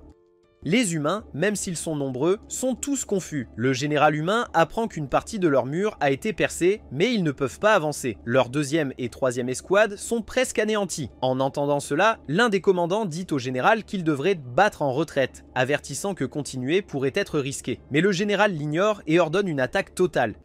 Il ignore la prudence du commandant, disant que si 2 escouades ne suffisent pas pour battre ces démons, ils en enverront simplement plus. Il n'est pas question pour lui de perdre la face à cause d'une petite ville, et il déclare même qu'il participera lui-même au combat pour remonter le moral. N'ayant pas d'autre choix, le commandant dit aux soldats de se préparer pour la charge et leur fait savoir que le général combattra à leur côté.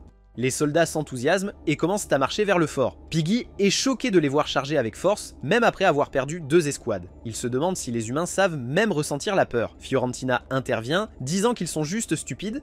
Piggy commence à penser que cette bataille pourrait ne jamais se terminer sans un plan solide. Fiorentina souligne que c'est leur moment pour agir. Soudain, l'avancée de l'armée humaine est stoppée par une énorme fissure qui divise le sol et un groupe de soldats tombe dedans et meurt. Ceux qui sont encore en vie commencent à paniquer, pensant que des mages démons ont pu faire cela et se demandent où sont leurs propres magiciens. Il s'avère que les démons les ont déjà capturés. Fiorentina observe, se demandant si c'est la magie d'Ike, et elle est complètement stupéfaite. Le général humain voit tout cela et est totalement confus. Son cheval ressent la présence de quelque chose de puissant à proximité et s'emballe, le laissant en plan. C'est alors que le général aperçoit Ike, juste devant lui. Ike dit au général que leur armée a subi de lourdes pertes juste pour le traquer. Il précise que le général va payer pour cela, disant que tout se termine une fois qu'il l'aura éliminé. Ike est convaincu qu'une fois le général mort, son armée se retirera et lui en imputera la faute. Ike propose de le laisser vivre s'il ordonne immédiatement la retraite. Le général, se sentant tout fier, pense qu'Ike n'osera pas le tuer parce qu'il a besoin de lui pour donner l'ordre.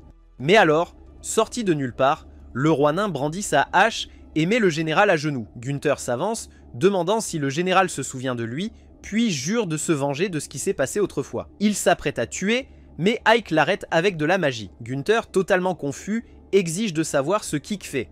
Il est déterminé à tuer le général, mais la magie d'Ike le paralyse. Réalisant que la situation a changé, le général supplie pour sa vie et ordonne rapidement à ses troupes de battre en retraite. Et tout d'un coup, toute l'armée se retire. Gunther les regarde partir et pense que les humains reviendront certainement un jour. Il remercie Ike de les avoir sauvés, mais avertit Ike qu'il regrettera d'avoir laissé partir les humains. Ike n'est pas inquiet, pensant qu'ils seront plus forts la prochaine fois que les humains apparaîtront. Les démons commencent à célébrer, fiers d'avoir abattu une armée 10 fois plus grande que la leur. Ils décident de boire à leur victoire. Piggy, fou de joie, se jette sur Ike et le serre fort dans ses bras. Ike essaie de le repousser, mais Piggy ne le lâche pas. Lily intervient, disant à Piggy de reculer et de lui laisser sa place légitime aux côtés d'Ike. Mais Piggy ne bouge pas, alors Lily s'accroche aussi à Ike. Satie entre alors, se vantant d'avoir aidé à soigner les blessés pendant le combat, et elle se joint à la mêlée. Tous les trois commencent à se battre pour attirer l'attention d'Ike, tandis qu'il les supplie d'arrêter, craignant qu'il ne l'étouffe. Les chefs de bataillon, observant de loin, pensent que leur général a été intelligent de choisir quelqu'un comme Ike comme vice-commandant. Ils sont heureux d'avoir pu montrer leurs compétences et croient même qu'Ike aurait pu gagner la guerre seul. Mais Fiorentina n'est pas d'accord, leur rappelant qu'Ike a dit que cette stratégie chaotique n'a fonctionné que parce qu'il avait des alliés solides pour le soutenir. Les autres chefs sont impressionnés par cela et commencent à considérer Ike comme un partenaire fiable. Pendant ce temps, Zafiro affronte les forces de réserve. Leur chef s'avance pour l'affronter, mais il remarque alors que leur armée se retire. Zafiro pense qu'il a de la chance et lui dit qu'ils se croiseront à nouveau avant de se retirer avec le reste des troupes. Zafiro est impressionnée mais pas surprise. C'est exactement ce qu'elle attendait d'Ike. Elle pense qu'il vaut mieux agir bientôt, mais décide de laisser la décision finale au seigneur démon. Ike, quant à lui, observe le champ de bataille, prenant en compte les conséquences du combat. Zafiro félicite Ike pour avoir défendu la ville contre l'invasion, mais Ike ne veut pas prendre tout le crédit. Il est rapide à dire que la victoire est due à tout le monde qui a travaillé dur ensemble. C'est juste sa façon d'être, rester humble. Maintenant qu'Ike a eu une pause rapide de 20 minutes, Zafiro prépare déjà sa prochaine grande mission. Elle lui dit de se rendre à Zenobia, expliquant que les humains vont probablement lancer une attaque sérieuse bientôt, donc ils doivent être prêts. La raison pour laquelle elle pense ainsi, c'est parce qu'ils viennent de vaincre l'Alliance, et cette victoire va sûrement pousser les humains à revenir encore plus forts. L'armée des démons a un problème maintenant, il manque de provisions. Les nouvelles méthodes agricoles d'Ike ont aidé à augmenter leur production de récoltes, mais ce n'est toujours pas suffisant pour nourrir toute l'armée. Evalias souffre de pénurie alimentaire depuis que la guerre est devenue vraiment intense, donc Zafiro veut qu'Ike contacte la fédération pour négocier un accord commercial. Elle le met toujours dans des situations impossibles, mais cette fois, Ike pense avoir trouvé une solution. Il souligne que les humains ne seraient pas enclins à négocier directement avec les démons. Zafiro est d'accord, mais lui rappelle que puisqu'il est humain, il n'aura pas ce problème. Ike ne peut pas contester cela, donc maintenant il n'a pas d'autre choix que de se préparer et de partir. Dès que Piggy et Lily apprennent le voyage d'Ike, il se précipite dans son bureau, demandant s'il va vraiment jusqu'à Zenobia. Ike hoche la tête et dit qu'il sera parti un moment. Piggy propose immédiatement de l'accompagner en tant que garde du corps, mais Lily intervient, disant qu'Ike devrait l'emmener elle à la place, car elle serait une bien meilleure compagne de voyage. Ils commencent à se disputer sur qui doit y aller, mais Ike les arrête tous les deux, disant qu'il a besoin qu'ils restent à Evalias. Ils ne sont pas d'accord, mais Ike insiste sur le fait qu'il a des tâches importantes pour eux. Il souligne qu'Evalias a attiré beaucoup d'attention récemment, accueillant de nouveaux réfugiés et tout, donc il a besoin que Lily gère les problèmes qui surviennent. Pendant ce temps, il veut que Piggy s'occupe de la ville. Quelques heures plus tard, Ike est dans les bois avec Satie, se dirigeant vers Zenobia. Satie est contente d'avoir un moment en tête-à-tête avec Ike, mais elle se sent aussi un peu coupable pour Piggy et Lily, car elle sait qu'ils mourraient d'envie de venir, et Ike n'est même pas resté pour dire au revoir. Satie est curieuse à propos de Zenobia puisqu'elle n'y est jamais allée, alors elle demande à Ike quel genre de pays c'est, mais Ike la corrige, lui disant que Zenobia n'est pas du tout un pays, c'est en fait une ville commerciale au sud, et c'est le siège de la Fédération du commerce. Étant un centre commercial, Zenobia a une variété incroyable de cultures uniques au sud, ainsi qu'une grande quantité d'herbes et d'épices. Satie est très excitée en pensant à tous les fruits et légumes frais qu'ils peuvent prendre pendant qu'ils sont là. Ike est d'accord, mais lui fait savoir que c'est plus que ça. Zenobia a tout et partout, Ikk veut dire que c'est l'endroit où ils peuvent obtenir les fournitures qui détermineront l'avenir de l'armée des démons. Satie se demande s'il est vraiment possible que les démons et les humains se réunissent et signent un traité. Ikk est franc avec elle, il ne voit pas cela se produire. Mais c'est exactement pour cela qu'il a amené Satie, pour montrer que les humains et les démons peuvent vraiment s'entendre. Alors qu'ils avancent, Ikk entend du chaos devant, et il s'avère qu'un groupe de bandits s'en prend à une calèche. Les gardes qui essaient de les repousser ne font pas vraiment le poids, surtout face au chef des bandits, qui est bâti comme un tank, fort comme 2 hommes et demi, ou du moins aussi lourd qu'eux. Il déchire quiconque se met en travers de son chemin. Une fois qu'il a dégagé les gardes près de la porte, il ouvre la calèche et examine la jeune femme à l'intérieur. Il a déjà des idées tordues sur ce qu'il va faire avec elle. Mais avant qu'il ne puisse agir, il est assommé hors écran et une partie de son équipe est déjà ligotée. Ikk s'approche de la calèche et dit à la fille qu'il est là pour la sauver. Mais quand il la regarde de plus près, il réalise qu'elle ressemble étrangement à Satie. C'est une drôle de coïncidence, mais il n'y a pas de temps pour y réfléchir car d'autres bandits surgissent de nulle part. Ikk les gère en utilisant sa magie pour les piéger avec des racines. Une fois cela réglé, il se dirige vers les gardes blessés et utilise un peu de magie de guérison pour les soigner. Le capitaine des gardes est reconnaissant et propose de faire quelque chose pour rembourser Ikk, mais Ikk ne cherche rien en retour. Juste au moment où il est sur le point de partir, la fille de la calèche s'avance, se présente comme Yuria, la fille du chef de Zenobia, et propose à Ikk de l'emmener à Zenobia. En chemin, elle le remercie à nouveau d'être venu et de l'avoir sauvé. Yuria est sérieusement impressionné par les compétences magiques d'Ikk, surtout après qu'il ait attrapé ses oiseaux rouges avec aisance. Pour rester discret, Ikk se présente comme un mage d'Izmat et joue la carte de la coolitude en présentant Satie comme sa servante. Il demande ensuite à Yuria ce qui l'a amené si loin de Zenobia. Elle partage qu'elle était censée être dans un mariage arrangé avec un type important, mais que cela n'a pas fonctionné. Ikk est surpris, se demandant pourquoi un gars laisserait passer une fille aussi magnifique que Yuria. Mais Yuria clarifie, disant que c'est elle qui a annulé les fiançailles. Maintenant qu'elle a rencontré Ikk, elle se sent encore mieux à propos de cette décision. Lorsqu'ils arrivent en ville, ils se dirigent directement vers le bureau du chef de Zenobia. Le chef, Eltria, se présente mais est submergé de travail, alors elle continue de travailler pendant qu'il parle. Ikk a l'impression d'avoir touché le jackpot en rencontrant la fille du chef, surtout qu'Eltria est celle qu'il doit rencontrer. Mais il sait qu'il y a encore beaucoup de négociations à venir. Eltria demande à Yuria de sortir un moment du bureau car elle veut discuter de quelque chose en privé avec Ikk. Dès que Yuria sort, Eltria pose à Ikk une question surprenante, demandant ce qu'un membre de l'armée démoniaque veut avec elle. Ikk est pris au dépourvu qu'elle ait découvert son lien avec l'armée démoniaque. Alors, il demande comment elle a assemblé les pièces du puzzle. Eltria explique, elle sait qu'il n'y a pas de mage d'Izmat portant le nom d'Ikk, et avec son niveau de pouvoir, il serait certainement connu s'il venait vraiment de là. Elle souligne qu'avec l'armée des démons en guerre contre l'Alliance des Rois, pour qu'un mage comme lui apparaisse ici en mentant sur ses origines, il est logique qu'il soit avec l'armée des démons. C'est rare de voir un humain traîner avec des démons, donc elle est encore perplexe sur quelques points. Ikk admet que bien qu'il soit humain, il a été élevé par le roi immortel Romer, donc il se considère aussi comme un démon, mais cela ne signifie pas qu'il a renoncé à son humanité. Eltria va droit au but, demandant ce qu'Ikk veut d'elle. Il explique qu'il espère établir un traité commercial entre la Fédération et l'armée démoniaque. Eltria n'a jamais entendu parler d'un traité commercial avec les démons auparavant, et elle est sceptique, demandant pourquoi elle envisagerait cela alors que le but des démons a toujours été d'anéantir l'humanité. Ikk intervient, lui disant que cela pouvait être vrai dans le passé, mais que les choses ont changé. Il se bat maintenant pour rassembler les humains et les démons pour faire de la coexistence une réalité. Eltria a entendu des rumeurs selon lesquelles l'actuel seigneur démon est différent, mais elle n'est pas convaincue. Elle craint que l'armée des démons ne finisse par retomber dans ses anciennes habitudes.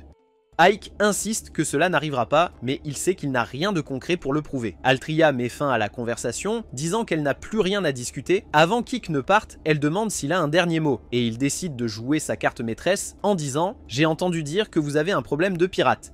Je peux m'en occuper. » Au début, Eltria n'y croit pas, mais elle se souvient ensuite que ces pirates ont été un énorme problème, causant des dégâts aussi importants que le budget annuel de toute la ville. Elle dit à Ikk qu'elle envisagera sa proposition s'il peut gérer la menace des pirates, mais elle a une condition, il doit épouser Yuria. Ikk est stupéfait, pensant qu'il a dû mal entendre, car la demande d'Eltria sort de nulle part. Il essaie de la dissuader en soulignant qu'il fait partie de l'armée des démons. Mais c'est précisément pour cela qu'Eltria le veut. Elle voit qu'Ikk est intelligent, loyal, et avec ses compétences, il est destiné à devenir le chef de l'armée des démons un jour. Elle cherche à construire une alliance solide maintenant, avant qu'il ne monte encore plus haut. Juste à ce moment-là, quelqu'un fait irruption dans la pièce, informant Altria que les pirates attaquent à nouveau le port et qu'ils doivent agir rapidement. En bas, au port, les pirates ont accosté leur navire et ont commencé à piller tout ce qu'ils voient, s'emparant des marchandises et des femmes tout en éliminant chaque homme qu'ils rencontrent. À leur tête se trouve Carossa, le roi des pirates. Et la ville n'a pas beaucoup de temps avant que les choses ne s'aggravent encore. Altria se tourne vers Ike, lui demandant s'il accepte ses conditions ou non. Ike accepte et se précipite vers le port, car la téléportation n'est pas une option. Et au moment où il arrive, les pirates ont déjà saccagé l'endroit et sont partis. Ike trouve le capitaine de la garde au milieu de la destruction, l'aide à se relever et apprend que le port a été attaqué par un seul navire pirate. C'est bien moins que ce qu'Ike attendait, mais le capitaine de la garde lui dit de ne pas sous-estimer ces pirates, car leur chef, Carossa, est un mage et il a le don de les frapper quand ils s'y attendent le moins. Puisque les pirates sont partis depuis longtemps, Ike suggère de se préparer pour la prochaine fois que les pirates reviendront et de se préparer à riposter. Pendant qu'ils mettent tout en place, Yuria s'approche d'Ike, disant qu'elle a quelque chose de sérieux à discuter. C'est à propos de leur mariage, et Ike pense qu'elle est probablement contre. Mais elle change la donne. Yuria est ravie. Elle est tombée amoureuse d'Ike dès qu'il l'a sauvée, et elle est totalement partante pour qu'il devienne son mari. Ike est stupéfait, se demandant comment elle peut ressentir des sentiments si forts pour lui alors qu'ils se connaissent depuis moins de 12 heures. Mais les sentiments de Yuria sont bien réels. Ike essaie d'expliquer qu'il n'a rien contre Yuria, mais se marier aussi vite lui semble un peu trop fou. Pendant ce temps, Sati a observé toute la scène depuis l'embrasure de la porte, et elle est époustouflée par l'audace de Yuria avec sa proposition après à peine avoir connu Ike. Sati ne peut s'empêcher de ressentir un peu de jalousie, sachant qu'elle ne sera pas celle qui épousera Ike. Pour se distraire, elle décide de sortir faire du shopping. Pendant qu'elle est dehors, un des pirates, qui se cache en ville, l'aperçoit. Comme Sati et Yuria se ressemblent tellement, il prend Sati pour Yuria. Il s'approche d'elle discrètement alors qu'elle marche dans une ruelle et la met KO. Quand Sati reprend connaissance, elle se retrouve sur le bateau pirate et entend le pirate parler de son intention de la livrer au capitaine pour obtenir une promotion. Sati sait qu'elle doit s'échapper avant que les choses ne s'aggravent. Alors, elle s'enfuit, essayant de retourner vers Ike. Mais dès qu'elle atteint le pont avant, elle réalise qu'elle est coincée au milieu de l'océan. Maintenant, elle est vraiment dans une situation difficile. Après que Carossa aperçoit Sati, il commence à se demander si c'est la fille que son équipage a capturée. Son homme le confirme, et Carossa comprend qu'ils ont attrapé la mauvaise personne. Mais il ne s'inquiète pas trop, il avait besoin d'une servante de toute façon, donc tout va bien. Au milieu de tout cela, Sati commence à penser à son maître. Pendant ce temps, en ville, Ike apprend que Sati a été enlevée. Le soldat qui était censé la protéger se sent coupable et s'excuse, pensant que des pirates sont derrière tout ça. Il suppose que les pirates ont probablement pris la mer, ce qui rend leur traque difficile. Ike n'est pas découragé. Il décide de les retrouver lui-même et demande à Altria un navire. Elle est d'accord avec le plan et lui prête un vaisseau appelé Vetini. La prochaine chose que nous voyons, c'est Ike, en mer à bord du Vetini, déterminé à atteindre Sati avant qu'il ne soit trop tard. Alors qu'il navigue, des souvenirs des bons moments qu'il a partagés avec elle envahissent son esprit, et il jure de la sauver quoi qu'il arrive. Pendant ce temps, sur le bateau pirate, Sati a été forcée de porter une tenue révélatrice qui répond aux préférences tordues de Carossa, la laissant se sentir humiliée et confuse quant à la raison pour laquelle on l'oblige à s'habiller ainsi. Carossa lui explique que le travail d'une servante est de servir son maître sans poser de questions. Il lui dit qu'elle doit obéir à tous ses ordres et s'assurer qu'il est satisfait. Sati n'est pas d'accord et se souvient que lorsque Ike l'a fait de sa servante, il lui avait promis de la protéger en échange de ses services. Il lui avait demandé si cet arrangement lui convenait et Sati avait accepté. Déterminée à survivre et à retrouver Ike, Sati dit à Kurosa qu'elle préférerait faire quelque chose de plus en rapport avec son rôle de servante plutôt que de rester enchaînée.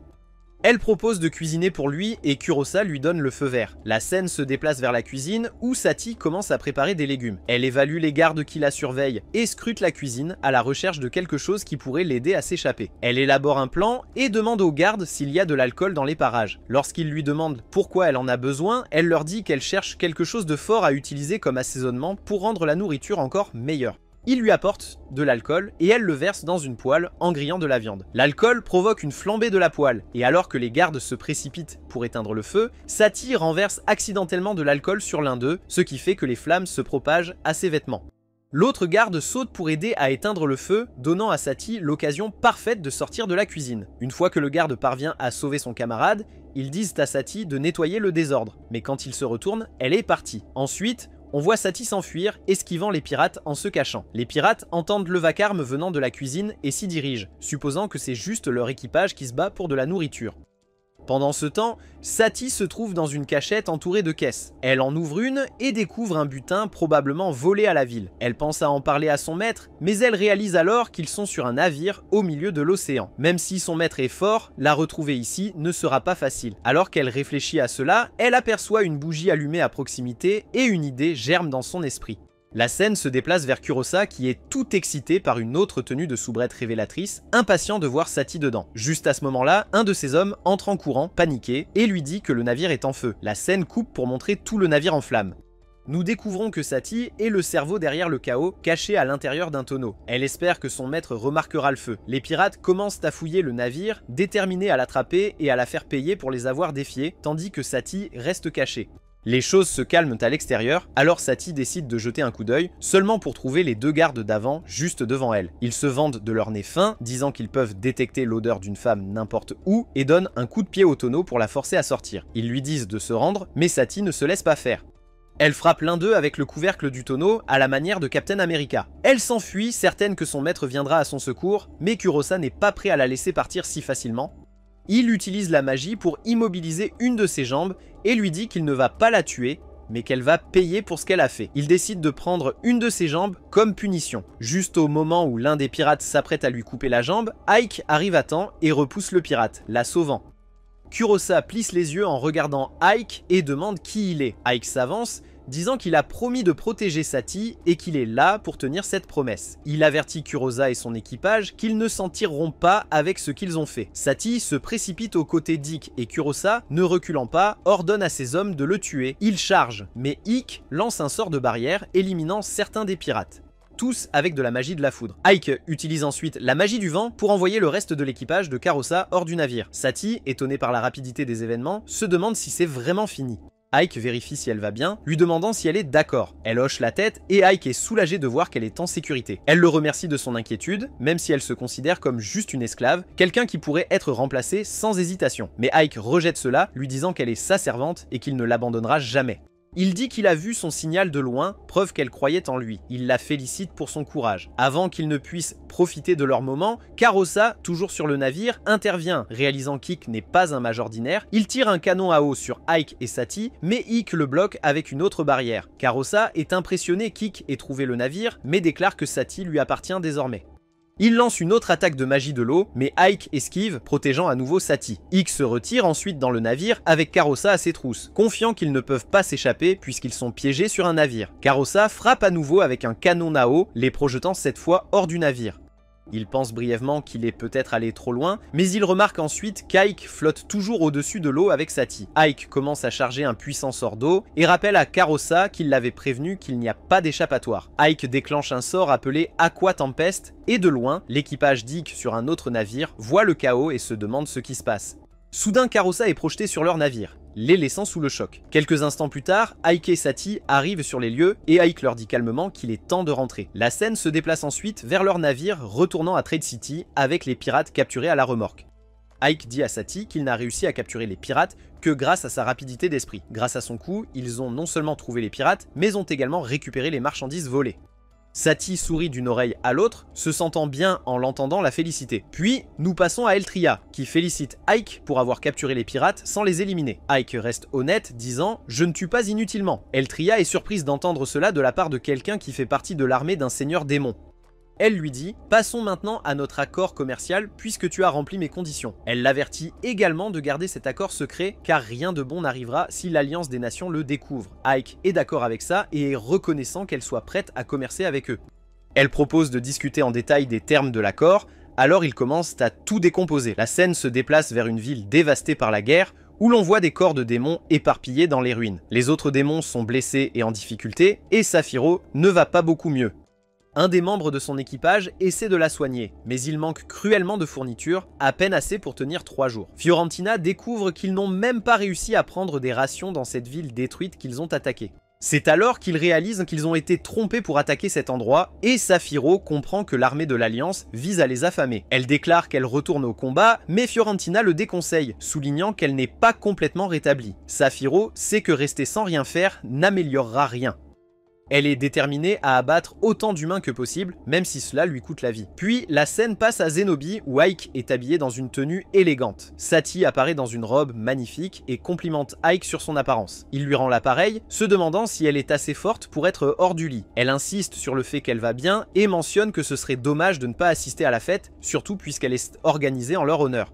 De plus, elle ne veut pas que cette belle robe d'Eltria reste inutilisée. Soudain, Yuria arrive en courant, sautant dans les bras d'Ike, le taquinant sur le fait de l'avoir laissé derrière. Il rit et essaie doucement de la faire lâcher prise, elle ne comprend pas, alors Satie lui fait savoir que les gens autour d'eux les regardent de travers.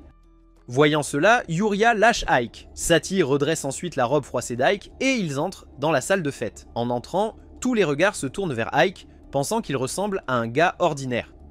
Ils n'en reviennent pas que ce soit pour lui que Yuria est craqué. Yuria lui dit de se détendre, affirmant qu'elle le trouve super, et il la remercie pour ça. Ils vont retrouver Eltria, et elle dit à sa fille qu'elle est mignonne comme d'habitude. Eltria mentionne qu'elle a l'œil pour le talent, en choisissant Ike comme son homme. Et Yuria dit que ce n'est pas surprenant, puisqu'elle est sa fille. Puis Eltria dit qu'elle laisse Yuria aux soins d'Ike maintenant, ce qui surprend Ike. Il demande ce qu'elle veut dire, et Eltria explique que le traité est conclu, donc il doit remplir la dernière condition. Le lendemain, Charlie Chaplin annonce le mariage d'Ike et Yuria, et Ike se demande comment il s'est retrouvé à un mariage alors qu'il était venu ici pour un accord commercial. Eltria le prévient que s'il refuse, elle annulera l'accord commercial. Ike se sent pris au dépourvu, mais quelque chose s'écrase dans la salle de fête juste à temps pour le sortir de la situation. Tout le manoir est enveloppé dans une sorte de brouillard blanc, et Ike aperçoit le seigneur démon devant lui. Elle lui ordonne de revenir avec elle immédiatement, ou Saphiro va mourir. Pendant ce temps, Saphiro est sur le point de perdre la vie contre l'armée humaine. Dirk explique que Saphiro a réussi à prendre le contrôle d'Alesta, mais que c'était un piège tendu par l'Alliance. Ils l'ont attiré dans le château, puis ont entouré toute la ville, s'assurant qu'il n'y ait aucune issue. Ike demande « Combien de troupes avons-nous en face ?» Et Dirk répond qu'il y en a environ 5000. Mais il n'y a pas de temps à perdre, donc Ike doit agir rapidement. Elle a tout fait pour préparer la brigade d'Ike à partir. Et avant qu'Ike ne tente de discuter, oui, elle a le pouvoir de sauver Saphiro toute seule, mais elle veut que ce soit lui qui le fasse. Près d'Alesta, le général Rudel apprend que la ville va tomber tôt ou tard, avec toute la pression qui s'accumule sur eux. Alors Rudel décide de mener personnellement la prochaine vague d'attaque. Pendant ce temps, à l'intérieur des murs de la ville, Fiorentina tient bon contre les forces humaines. Elle ordonne aux soldats ogres restants de tenir leur position et d'empêcher les humains de les submerger à l'intérieur de la ville. Malheureusement, les humains ont des archers parmi eux, donc ils éliminent beaucoup d'ogres avant même qu'ils aient la chance de riposter. Fiorentina, cependant, parvient à se protéger de la pluie de flèches chargeant directement les soldats humains, les abattant un par un. Elle pourrait encore tenir tête aux humains, mais au moment suivant, elle est frappée par un éclair d'un mage humain. Le mage l'applaudit pour sa force, mais lui dit que c'est la fin de la route tant qu'il est là. De retour à Evelias, Ike et Satie se téléportent, et Satie est impressionnée par la fluidité de la magie de téléportation. Mais elle est encore plus heureuse que les fiançailles d'Ike avec Yuria aient été reportées pour l'instant. Ike, cependant, prévoit toujours de retourner à Zenobia quand il le souhaite, puisqu'il peut simplement s'y téléporter à tout moment.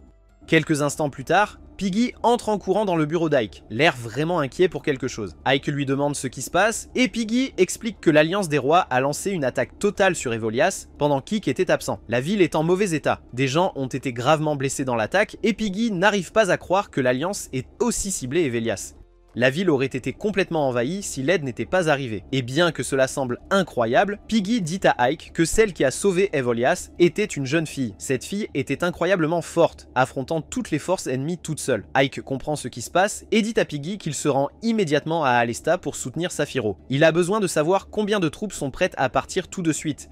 Piggy explique qu'environ 100 soldats ont été blessés lors de la dernière bataille, donc il ne leur reste qu'environ 500 en bonne forme pour se battre. Mais ils doivent encore laisser quelques soldats derrière au cas où il y aurait une autre attaque, et son estimation de 500 est probablement surestimée par rapport à ce qu'ils ont réellement.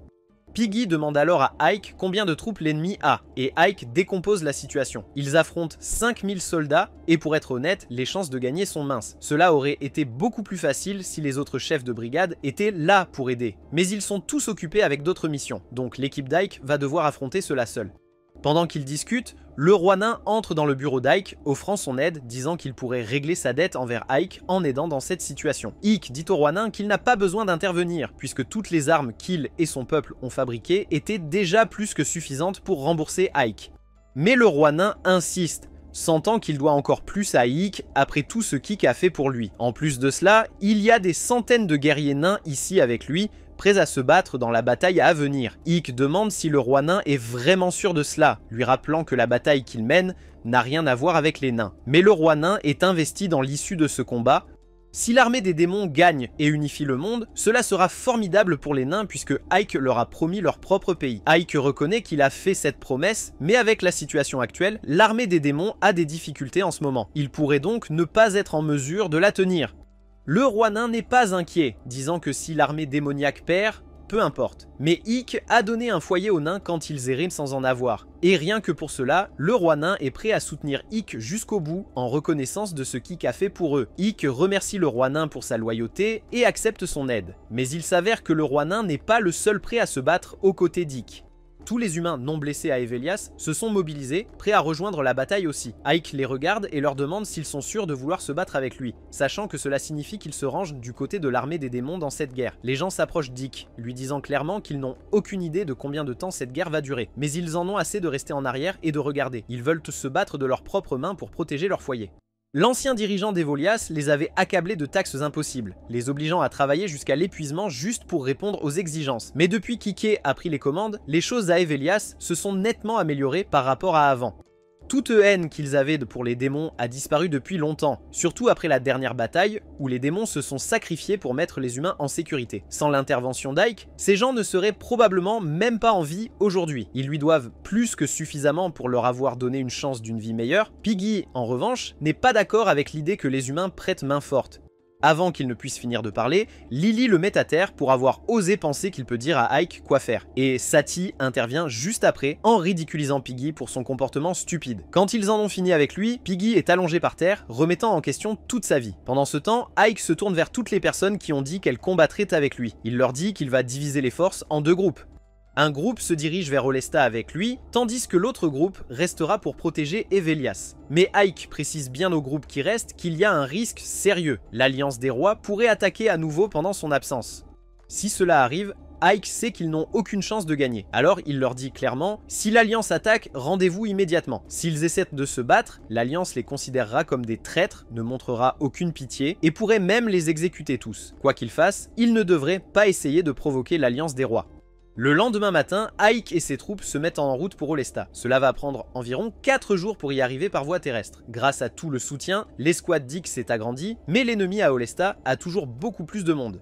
Alors Ikk pense déjà à une stratégie pour y faire face. Tout ce qu'il peut faire maintenant, c'est espérer que Saphiro et les autres tiennent le coup jusqu'à son arrivée. Pendant ce temps, à Olesta, Saphiro fait tout son possible pour contenir les humains. Mais ils sont lentement submergés à cause de leur infériorité numérique. Saphiro doit trouver un plan pour séparer les soldats à l'intérieur des murs de ceux à l'extérieur, sinon il ne faudra pas longtemps avant que les démons ne tombent complètement. Alors qu'elle flotte au-dessus du champ de bataille, elle pense à lancer une frappe de météore. Mais elle ne peut pas encore utiliser cette attaque car les orques sont toujours dans le chemin et elle ne veut pas causer de dégâts inutiles. Elle change de cible et se concentre sur les troupes à l'extérieur des murs à la place. Juste au moment où elle se dirige vers eux, sortie de nulle part, elle est projetée hors du ciel par le mage humain, s'écrasant violemment au sol. Le plan était de piéger et capturer Saphiro, mais elle ne se laisse pas faire facilement. Elle lance un sort divin qui immobilise tous les soldats pour pouvoir s'échapper. Elle utilise des lianes pour se protéger des attaques du mage, ce qui lui donne juste assez de couverture pour atteindre un toit à proximité. Mais toute cette utilisation intensive de mana commence à faire des ravages. Elle essaie de continuer pour pouvoir atteindre les soldats à l'extérieur du mur. Mais en plein milieu de l'incantation, le général Rudel la frappe d'un coup direct à la poitrine. Elle tombe au sol et ils finissent par la capturer. Le lendemain matin, la plupart des troupes de Saphiro ont disparu, anéanties. Maintenant, les soldats essaient de déterminer quelle partie du corps prendre pour obtenir les meilleures récompenses. Un des démons, à peine en vie, essaie d'attaquer des humains, mais le mage humain le réduit en cendres. Le gars s'amuse trop. Pendant ce temps, Saphiro est enfermée dans le donjon et Rudil est en route pour la voir. Le garde qui la surveille dit à Rudil qu'elle est vivante, mais suggère de la tuer sur le champ, affirmant qu'il n'y a aucune raison de la garder. Rudil dit qu'il a déjà rencontré Saphiro et elle se souvient de lui aussi. C'est le même soldat qu'elle a retardé lors de sa première bataille avec l'Alliance. Elle regrette un peu de ne pas l'avoir éliminé à l'époque, mais c'est trop tard maintenant. Rudil mentionne un des subordonnés de Saphiro, disant qu'aucun bon soldat ne laisserait simplement son commandant se faire capturer. C'est alors qu'elle réalise que Rudil prévoit de l'utiliser comme appât pour attirer Ikk, puis de le tuer aussi. Rudil lui fait savoir qu'il a reçu l'ordre d'éliminer toute la 7ème brigade, mais jusqu'à ce que ce soit fait, il s'assurera qu'elle reste en vie par une sorte de courtoisie professionnelle tordue. Ike et son équipe se dirigent vers Elesta et ils transpirent à grosses gouttes en essayant de trouver un plan qui ne fera pas anéantir son escouade. Ils sont en mouvement depuis des jours et pendant que le groupe prend une pause, Ike continue de chercher une stratégie gagnante. C'est alors que le roi des nains arrive pour lui rendre visite. Il dit à Ikk que les démons et les humains ont trouvé comment travailler ensemble et que toutes les armes prototypes qu'Ikk a demandées sont prêtes. Ikk hoche la tête et le remercie pour toute l'aide. Mais le roi des nains balaie cela d'un revers de main en disant « Pas besoin de louanges, mais il y a quelque chose que je dois demander. » Il ne se précipite pas encore pour commencer à se battre, mais comme il se rapproche des Ike explique, les choses sont encore difficiles là-bas. C'est pourquoi j'ai envoyé Piggy en éclaireur pour savoir dans quoi nous nous engageons. Quand Piggy revient, il apporte de mauvaises nouvelles. Il emmène Ike à un endroit d'où ils peuvent bien voir les murs de la ville. C'est alors qu'Ike aperçoit les vêtements de Saphiro accrochés à un poteau. C'est un coup dur de voir cela. Cela signifie qu'elle a été abattue. Ike réfléchit un instant. Que porte-t-elle maintenant ? Mais au fond de lui, il espère qu'elle est encore en vie. Ike avait été inquiet tout le long du chemin, craignant que Saphiro ait déjà été tué, mais le fait que ce ne soit que ses vêtements et non son corps lui donne l'espoir qu'elle respire encore. Nourrir 5000 hommes n'est pas facile, alors Ike pense que l'Alliance est désespérée de finir cette bataille rapidement. Le moyen le plus rapide de le faire, utiliser Saphiro comme appât. C'est un piège que les autres brigades ne peuvent pas ignorer. Même s'ils savent qu'elle est en vie, ils n'ont aucune idée de son état ou si elle est en train d'être torturée en ce moment. Même si c'est un piège, ils n'ont pas le choix. Ils doivent agir vite et sauver Saphiro, peu importe le risque. Ils devront s'asseoir et élaborer leur plan avant d'agir. Mais avant cela, Ike va avoir besoin d'aide du roi nain, Lily et Piggy. Une fois que tout sera prêt, ils frapperont à l'aube le lendemain. Le jour de l'attaque, ce garde humain fait son travail, surveillant comme si c'était un autre service ordinaire. Puis, de nulle part, un Rasengan vert traverse l'air, se dirigeant droit vers la tour. Ça les frappe, c'est une attaque ennemie. Les soldats se précipitent pour se préparer, essayant de mettre en place des défenses, mais la chaleur qui les atteint est bien plus intense que ce à quoi ils sont prêts à faire face. Rudil demande des nouvelles. On lui dit qu'une partie du mur a été détruite, mais qu'il n'y a qu'environ 500 ennemis. Ça ne devrait pas être un gros problème. Rudil n'y croit pas cependant. Il dit à son vice-commandant de ne pas sous-estimer l'ennemi. Restez vigilant et agissez intelligemment. Les humains commencent à tirer leurs catapultes sur l'armée des démons, et ça les frappe fort, mais Ike arrive avec un bouclier protégeant son équipe. Il leur dit de tenir bon. Saphiro et les démons blessés à l'intérieur du château doivent d'abord s'échapper. Après quelques minutes d'échange, Rudil demande à ses hommes d'arrêter de tirer. Quelque chose ne semble pas correct dans toute cette affaire. En apparence, cela ressemble à une victoire facile s'il envoie son escouade principale contre Ike. Mais il ne peut s'empêcher de penser qu'Ike a un tour dans son sac. Normalement, Ike devrait attaquer les défenses de la ville, essayer de percer et d'atteindre Saphiro, mais son escouade ne bouge pas beaucoup. De plus, il n'a ni le nombre ni la puissance de feu pour vraiment réussir un sauvetage. Ike est trop malin pour ne pas le voir, donc il doit avoir une autre stratégie. Rudil demande à son vice-commandant ce qui se passe avec les prisonniers au sous-sol, et le vice-commandant dit qu'ils sont surveillés de près, mais Rudil ne prend aucun risque. Il dit d'envoyer Valtel là-bas en renfort, juste au cas où. Pendant ce temps, au sous-sol, un garde termine son service. Mais alors qu'il s'éloigne, son ombre reste derrière, se glissant sous la porte de la cellule. À l'intérieur de la cellule, le nouveau garde provoque Sephiroth, lui disant que son peuple est là, mais qu'ils vont tous être anéantis. Et pendant qu'il y est, il parle de lui faire toutes sortes de choses tordues et malsaines pour son propre plaisir. Avant qu'il ne puisse faire un geste, Lily s'approche derrière lui et lui aspire la vie. Une fois qu'il est à terre, Lily s'agenouille devant Sephiroth, s'excusant d'avoir pris son temps pour venir la chercher. Dehors, Ike se rend compte que Rudel a cessé d'attaquer, ce qui signifie que Rudel a probablement compris leur plan. Le roi nain demande à Ikk s'il est temps de tout donner, mais Ikk lui dit de se calmer. Ils doivent encore attendre un peu. Ils ont besoin de plus de temps, alors Ike commence à lancer plus de rafales de vent sur le mur, essayant d'appâter Rudel pour qu'il morde à l'hameçon et attaque à nouveau. Rudel voit ce qu'Ikk manigance, alors il demande une mise à jour sur leurs troupes. Ses hommes lui disent que leur infanterie, cavalerie et archers sont prêts à attaquer. Se sentant confiant que l'équipe d'Ikk ne progresse pas, Rudel donne l'ordre à ses hommes de relancer l'attaque. Il prévoit d'épuiser l'équipe d'Ike, jusqu'à ce qu'ils soient anéantis. Pendant ce temps, les soldats qui gardent Fiorentina et les autres démons commencent à transpirer, inquiets que les choses ne deviennent incontrôlables. Ils pensent qu'il serait peut-être plus intelligent de tuer tous les prisonniers maintenant pour ne pas avoir à s'inquiéter de leur évasion plus tard. Honnêtement, ce n'était pas une mauvaise idée. Mais avant qu'ils ne puissent agir, un sort les assomme. Une fois à terre, Lily entre en tenant Sephiroth. Fiorentina est soulagée de voir Sephiroth vivante et se précipite, s'excusant de ne pas avoir pu la sauver de l'enlèvement. Mais Séphiro dit à Fiorentina qu'il n'y a rien à regretter et qu'elle est juste reconnaissante que tout le monde soit encore en vie. Lily interrompt la réunion, leur disant qu'il n'y a pas de temps à perdre. Fiorentina se lève, disant qu'elle laissera Lily s'occuper du reste. Puis, de nulle part, Fiorentina reçoit une flèche dans le dos, faisant tomber son corps déjà affaibli au sol. Le tir venait de l'escouade de Valtel qui avait été envoyée pour s'assurer qu'aucun prisonnier ne sorte vivant. Avec tous ces hommes sur le pont, Valtel prévoit de s'assurer qu'aucun des démons ne quitte cet endroit vivant. Il s'attendait à ce qu'il s'effondre et ait peur. Mais à la place, Lily commence à rire comme une folle parce que tout se déroule exactement comme Ick l'avait dit. Valtel est confus, ne comprenant pas ce qu'elle dit, alors Lily pointe vers sa gauche où Piggy se tient là, aussi cool que jamais. Valtel est choqué, demandant comment Piggy est arrivé là, mais Piggy hausse les épaules et dit qu'il est entré par la porte d'entrée avec un peu de magie en plus. À ce moment-là, Lily envoie un signal magique à Ike, et dès qu'Ick le reçoit, il téléporte le peloton d'exécution directement dans le château avec Piggy. Valtel aperçoit les armes et sait exactement à quel point elles sont mortelles.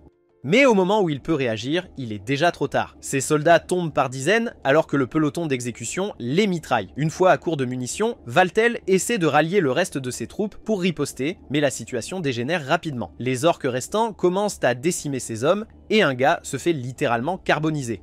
Lily dit aux orques de se calmer car ils ont encore d'autres affaires à régler avant de pouvoir partir. Pendant ce temps, Séphiro est avec Fiorentina essayant d'arrêter son hémorragie. Fiorentina s'excuse encore de l'avoir déçue avant de s'évanouir. Séphiro est enragée, furieuse d'avoir perdu sa subordonnée alors que Valtel crie des ordres à ses soldats. Séphiro fait exploser sa baguette puis lui écrase la gorge, déchaînant toute sa colère sur lui.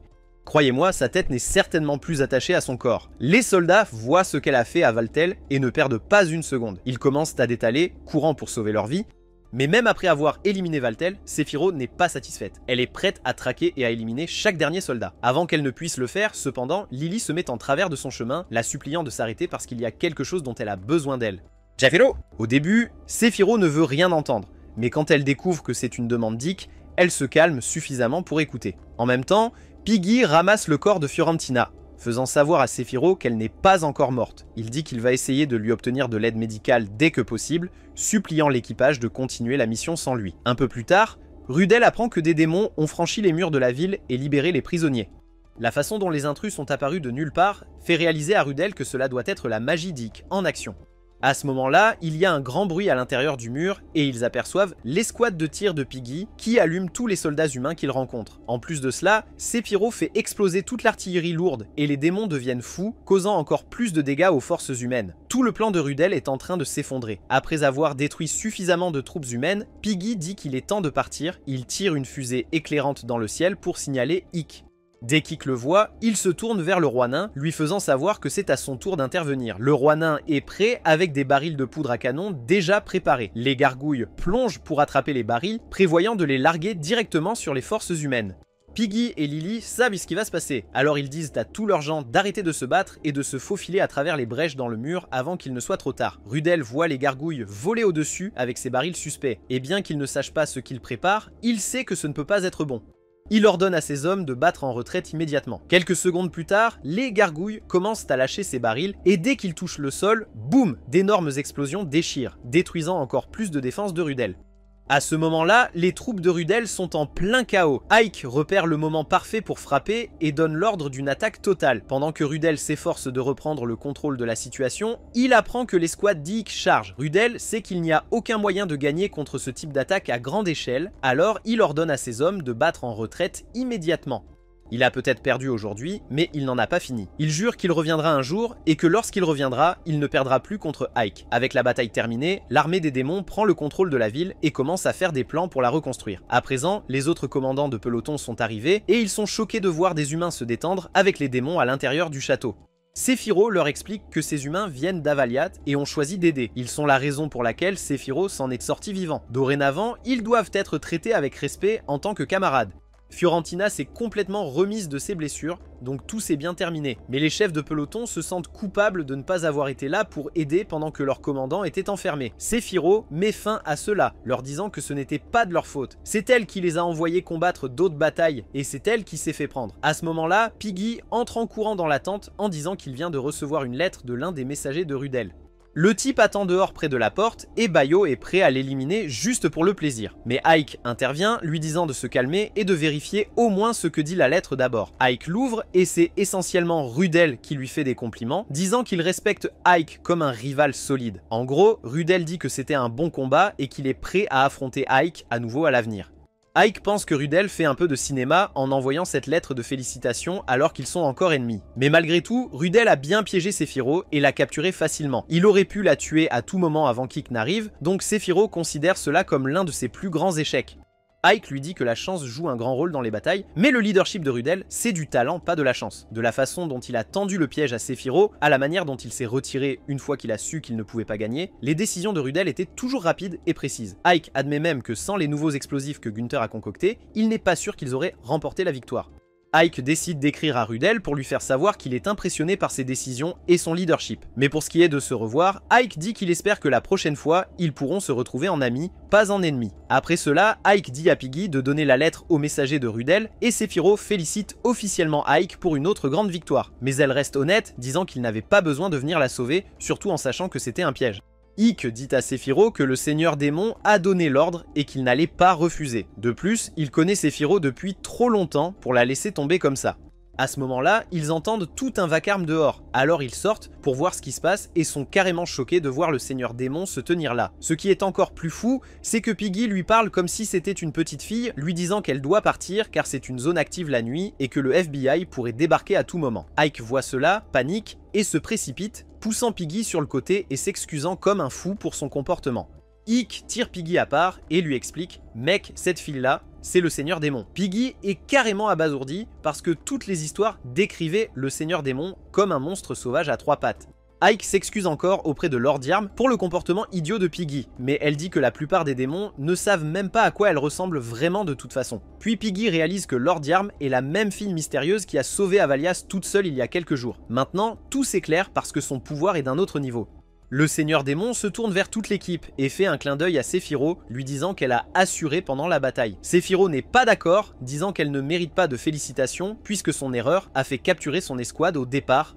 Mais Lord Diarm n'écoute pas ça. Elle dit à Sephiroth que malgré tout, tenir pendant des jours sans ravitaillement jusqu'à ce qu'Ike arrive, cela demande une vraie force et elle doit lui en donner crédit. Elle ajoute ensuite que tous les soldats du corps des immortels ont été solides tout au long de la guerre, mais qu'Ike a porté le plus de poids, donc elle lui donne des félicitations spéciales. Ike la remercie, mais au fond de lui, il a un mauvais pressentiment sur la direction que cela prend. Puis Lord Diarm lui dit qu'il est bien trop talentueux pour diriger une seule brigade. Alors, elle le met maintenant à la tête de tout le 8e corps, et cette fois, il n'y a pas moyen de dire non, car il y a plus d'actions à venir, et une autre saison est prévue pour le spectateur. Cela conclut le dernier récapitulatif. Assurez-vous d'appuyer sur le bouton j'aime, et de vous abonner pour rester à l'écoute de plus d'épisodes de mes autres récapitulatifs.